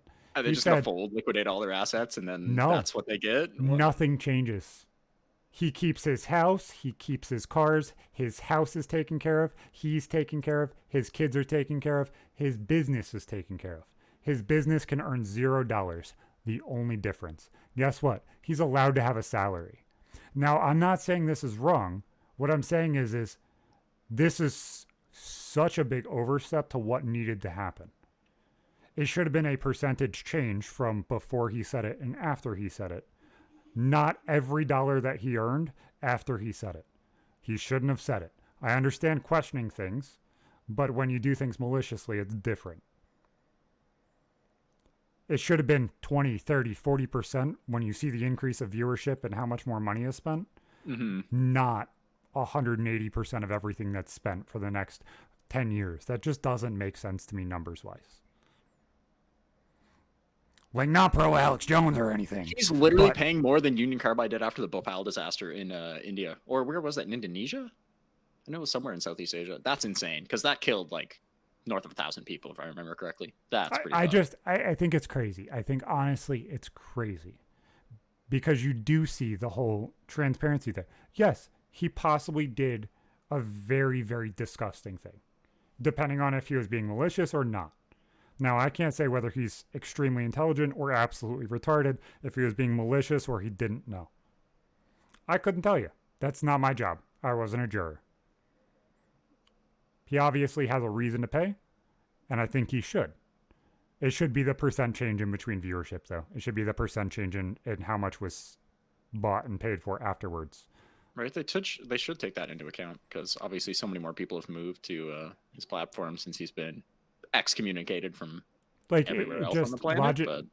Like, even in YouTube, if you got sued by somebody for content you created on YouTube, it would be the difference in how much you made for that specific video.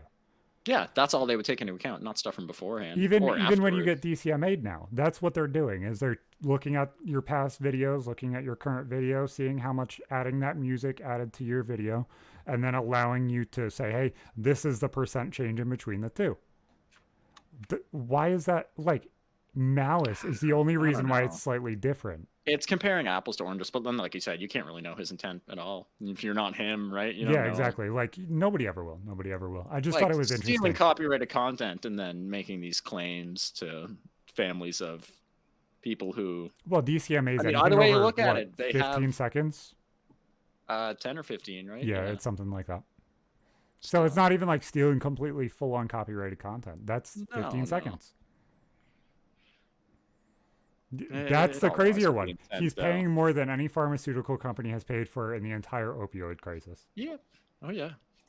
There's entire corporations that have killed shitloads of people over the course of decades who are paying way less than he did for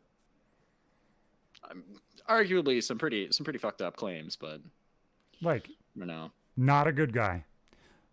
But fuck, the numbers don't make sense. Yeah. I would want the people to get paid out, not just get flipped the finger.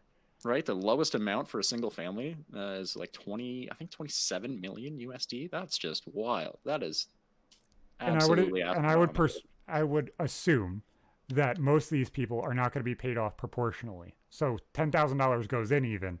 They're not going to be like, yeah, all of us get $10. It's going to be one person gets $10,000. It's not going to be proportional. They're going to do it alphabetical or whatever fucking orientation it is. It's just insane. I really haven't kept up with too much of the whole thing ever since the first lawsuit was filed. And me either. The globalists, man. The globalists just stop you from being able to read all fucking news. You know, I just take my bone broth neck thickening salve every single morning, and I used to sit there and read it with the reddest of red pilled fucking Fox News. Now all of my news channels fucking gone. They don't like Alex Jones, they don't like me, and then they just say fuck you. I think he's just got to gang up with like Andrew Tate and Kanye, and they've just got to start their own platform where they can just spout their nonsense, and like, if you want to hear it all, go there. If you don't, fucking stay on the rest of the Andrew Tate and Kanye. What a combination. Oh, man, they could start a podcast. It'd be fucking sick. No. It would be, and I'll tell you exactly how that fucking idea happens. Andrew Tate sits there and calls fucking Kanye the biggest retard he's ever seen in his life. Then that he's a nerd, and that he just insults him in like 50 different fucking ways. And then Kanye gets uppity. Gotta call him a weeb, because he is a weeb. And then Kanye gets uppity and acts like he's the most intelligent person in the world.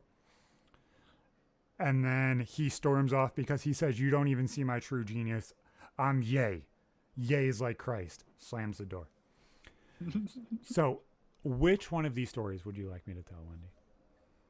I was looking at them. So the ones in white are the ones you haven't told yet, right? Yes. Sure. White is not told at all. Green is told once. I don't care which, because there's no yellow or red or orange ones. Gotcha. So let's do starting RMTS. Ah. That's a good one. Yeah, that's interesting. Even myself, I don't even know how this all came together. So, I always, obviously, have been one of the largest PKA fans for fucking years. I found Woody. Once I found Woody, I found Mail Monday. And as Mail Monday goes, you kind of progress into other content that's around him. And nobody knew who the fuck Kyle was. And Wings was kind of like an offshoot, but was the bigger person at the time. So I was like, you know what? I'm going to watch this Mail Monday shit. And then my wife found out she was pregnant with our oldest kid. So we ended up developing a very, very bad obsession with watching content and playing video games. Because that's kind of all you can do when you have to be up every 20, 30 minutes to take care of a baby that's crying. So after my oldest was born, I watched the first episode of PKA that I watched. I believe it was episode like 89, 90, somewhere in there. And then it kind of just kicked off from there. What year would that have been for context? It was 2011. 11? Okay, 2011, okay. Yeah. Whenever this is when PKA started getting big? No, is that what you're saying? That's when I kind of got into like the whole podcasting. When you got into it. Okay. Yeah. All right. But the idea to be able to mold things like Mail Monday and kind of like masculine kind of things and being able to talk shit and have conversations that most people don't allow anymore. And those kind of things kind of ate away at my mind a shit ton, because I always thought that being able to speak openly and having those in-depth conversations that, you know, you have sitting around a table or sitting around drinking a beer or smoking fucking weed and just hanging out, those stories don't ever see the light of day. And you could have one of the most in-depth conversations that would enlighten millions of people or help millions of people, but they don't ever get seen. And then I found out that my mom stole lots of fucking money and put it in my name when I went to buy a house and stuff like that. And I looked back at my life and was like, my life is dog shit. But a lot of the things that I've experienced, a lot of the things that I've done, and the interminglings of being a teen parent, staying with my significant other, being an actual dad and not running away when I went to go get milk and cigarettes at 9 o'clock in the morning and never coming back like my sperm donor did. Or like doing the actual moral thing and trying to teach morality to the next coming of people beyond me. And not just with my kids, but kind of like everybody. Anybody who would listen, I wanted to make sure that they were a better person for doing so. I was like, you know what? I kind of want to dive deep into this. So I think that's putting more thought into like your whole purpose behind doing this shit online than like anyone else does, truly. Because I mean, most people are just in it to make money. I love that. Yeah. No, I'm not here to make money though. And that's the crazy thing. And not saying anything about you guys specifically or anybody I work for or work with. I'm only here for the money. Fuck, man. The money doesn't fucking matter to me. It doesn't matter if I make $1 tomorrow, $1 million tomorrow, or I'm broke in a month. I don't care. The fact that you guys are better people or can get some sort of enjoyment is why I do it. Which is why I try and do better every single day. Which is why when my kids look at this shit when they're 20 or 30 years old, not only do they get a kick out of me making a joke about OnlyFans teachers, but they also can get some insight into life at the end where they can enjoy a story that they may or may not have heard. Because who the fuck knows what happens tomorrow? I could die. So I wanted not only the aspect of being able to tell you guys my stories and make you guys better people, or you guys have an introspective look at your life, but this is also a video diary for every single one of my kids. When they don't thought of it like that, that is kind of awesome. When they don't remember who dad, grandpa, great grandpa Zach is, dad, grandpa, great grandpa Zach is on fucking line. His stupidity is out there for everybody to see. And that to me was huge. Because I do have ADHD. My mind runs a mile a minute and I can tell you a million fucking stories. But I might not ever repeat one of them. So I toyed with a few ideas. Originally, I kind of wanted like a backstory of how like my family helped build the country, being like the founding fathers and that kind of stuff, whether they were the first governor of one of the states or helped lead the Navy through the Revolutionary War. So I first settled on the branding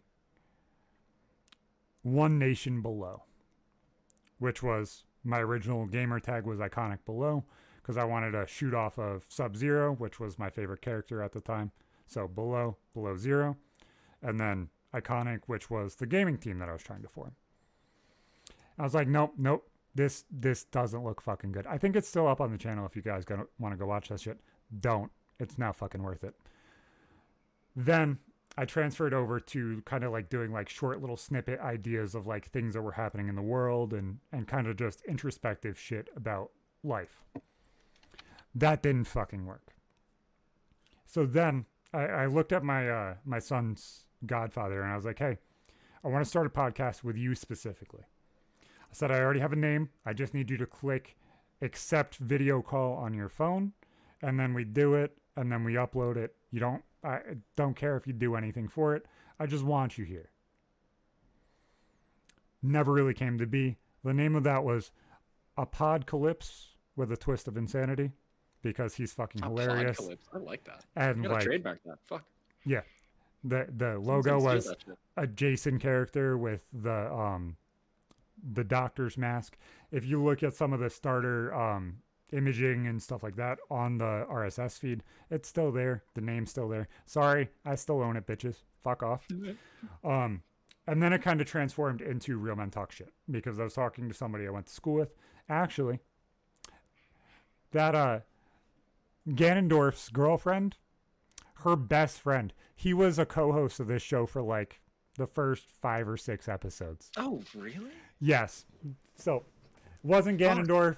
It was his girlfriend's lore on this shit is deeper than I even know. Yeah, there's a lot. You don't give me enough keys to the back room, man. I get like one of the back rooms. No, it's all the little connections that it's really kind of hard to just, oh, there's also this one, and then there's this one, and then those don't always connect. So I wanted to think of like a New York based name, because we were both New Yorkers. We both grew up here. We're very, very city cultured kind of guys, but we live in the middle of fucking nowhere. So like I wanted kind of like the hood culture and like the intellectual culture to kind of transpose into themselves. So like man talk and mansplaining and that stuff was huge at the time. So I thought of like running with men explaining shit was interesting. So Real Men, branding fucking fantastic now. Fuck off, motherfuckers. I already got it. And talking shit was always like a hood rat kind of thing. Like you talk shit, you get hit. Like, what the fuck you doing? So putting those two things together was like the ultimate molding of like intellectual and hood culture, which is what the show was. And even I always loved the name now. From the first time I heard it. Like, it rolls off the tongue so good. It's just such a shame you can't use it in its entirety on some platforms, because I don't like the word shit being in the title of everything. But it's like the most genuine and deep fucking thing if you think about it too. Talking shit is not only sitting here bitching back and forth, but it's the intellectual and pseudo-intellectual conversations you have with your grandpa, or sitting down at a campfire with all your friends drinking a beer. You're talking shit. So it's not just being derogatory towards somebody else. It's also the conversation in between that you could be having while you're drinking a beer and having fun. So I liked the idea of just sitting down with my friends or some homies that see me as a person, treating them like a person instead of it just being an interview, and seeing who they are as a person. And then there's also the like mental health kind of route of it, where I wanted to be able to explore how people's mental health and how that influenced their life, and kind of all of those things kind of interwove, because I didn't want it to be a straight up interview. I didn't want it to be a straight up comedy interview. I wanted to be able to intermingle all of those things into each other while not holding a script at all, because I'm ADHD as fuck. If I don't fucking jump around in topics when I get bored, it's not going to be fucking entertaining for me. Why is it going to be entertaining for you? What you've always done, what we do is like literally jot down half a dozen topics, might not even hit them all in a 2-hour podcast, and it's honestly great. Like, you've always had such a great ability to humanize people. Doesn't matter who they are. Like, there's a lot of people who you've had on before, well before I got on, that I don't know. They just seem you you can just get shit out of them, and that doesn't seem like other people can, because you just talk to them like they're another normal fucking human being. It's great. Well, that was the other thing that I wanted to bring to the table, was I wanted to look at people that were much larger than me, or stars, or somebody that wasn't human to some subsect of people, because their life or their life experiences are either going to be completely different than mine, because I grew up dirt fucking poor, or their life experiences after being 18 is going to be completely different than mine. From 18 to 25, 18 to 30, they made a killing and have blown up and able to accomplish the things that I'm setting out to do. And there's that disparity in those two things that I think was super interesting, because mental health affects all of those people on an individual level completely different. Me and you, even if we do have ADHD and suicidal ideation in the same way, it will affect both of us completely oppositely, possibly. It might be when you see the most success, because you might not be able to hit that again, or that, or like some other kind of in-depth shit. That's why, like, I do all the emails. Like, Ippo, have I ever asked you, yo, reach out to the guest? If it's my idea, I fucking do it. Nah, like, I've shot out to a bunch of random people, mostly musicians and shit, but most of them are usually too busy to even fucking reply. And I don't like, blame them at all. I don't ask anybody else to do the work for me. I do all of the groundwork. If I message somebody, it's me messaging them. If you get a message from me, it's because I took the 5-10 minutes to sit there and figure out what the fuck I want to do. I always thought that was super, super interesting. Not only just putting it all, not only on myself, but like trying to explore culture and conversation in a different way than what was already being perceived. Like, obviously you have Stern and stuff that kind of went super sexual with everything. Mm-hmm. And while mental health and conversations do go sexual from time to time, not everybody has to be a sexual conversation. No, and that's different. You're never going for just the shock value like he is, and I don't know how he still managed to do it for decades. As you see with Wendigoon in this episode, he's like, no, you guys are my friends. Like, I'm trying to temper myself back with how much I'm saying. That's what I like.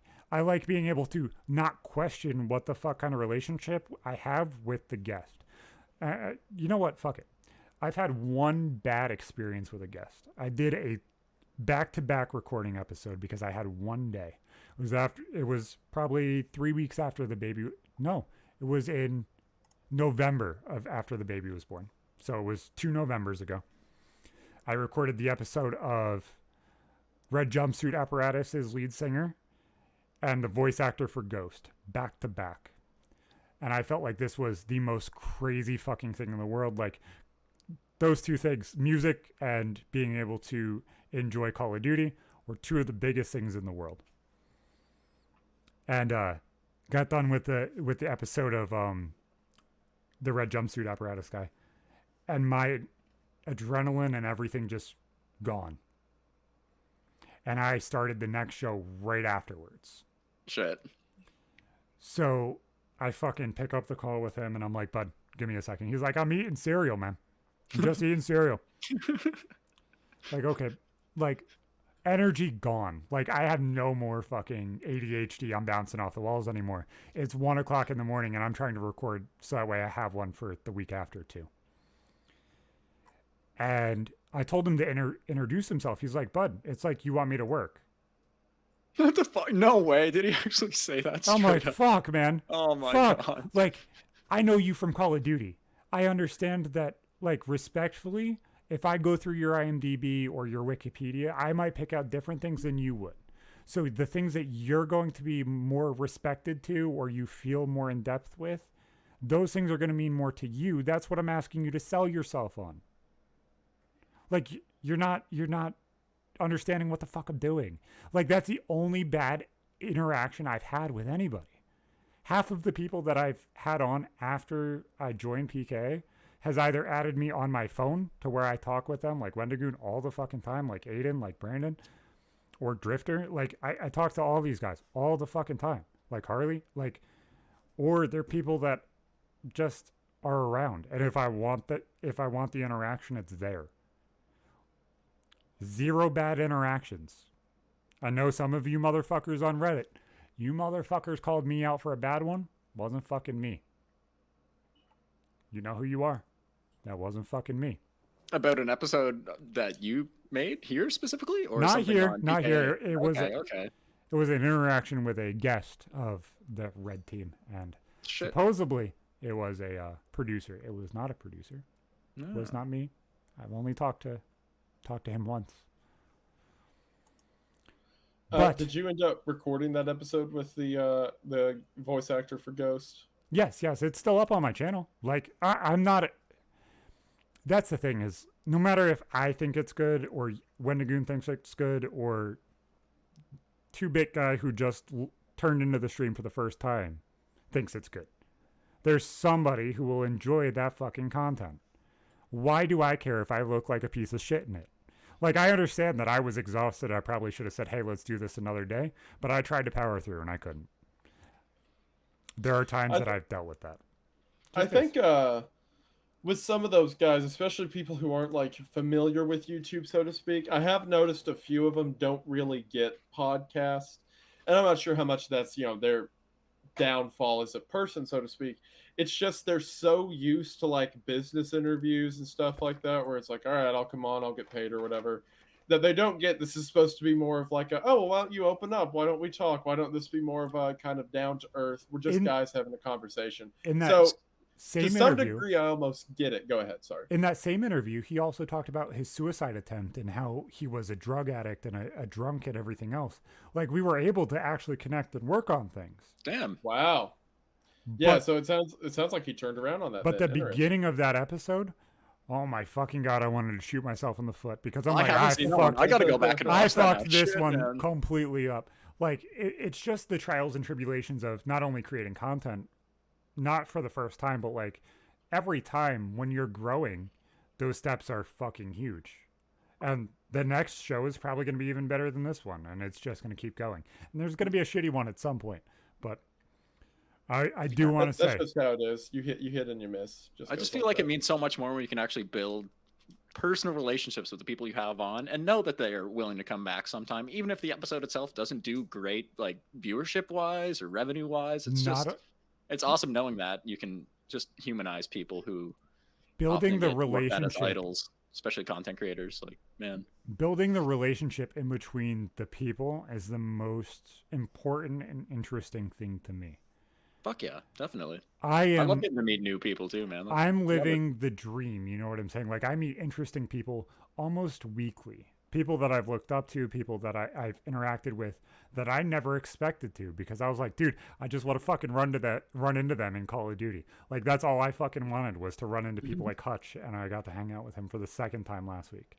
While I had a baby crawling all over me. It was fucking hilarious. But like, those interactions and those intricacies of this is so fucking interesting, because you meet some of the coolest fucking people in the world, whether it's the dude who sat there and made your burger at McDonald's or huge people like Wendy. Like, I'm thankful for every single person that we've had on, the interactions that I've had with them, because none of them have genuinely been bad. No, and it's great that we don't have to necessarily rely on just getting big names, whether they're content creators, actors, whatnot, because we can still have any of our personal friends on here and have just as good an episode shooting the shit too. It's awesome. I fucking love it. No, I'm enjoying it way more than I thought I would, honestly. I love being able to humanize people and bring out the deep intellectual conversations in people, because that's the most important thing that we do. I do want to say, real shit's been talked. Thank you to Wendigoon. Go fucking check him out. Check out Humble Bundle, because they're fucking beautiful bastards. Use code RMTS, you motherfuckers. Woo! See you fucking tomorrow. Thank you all very much.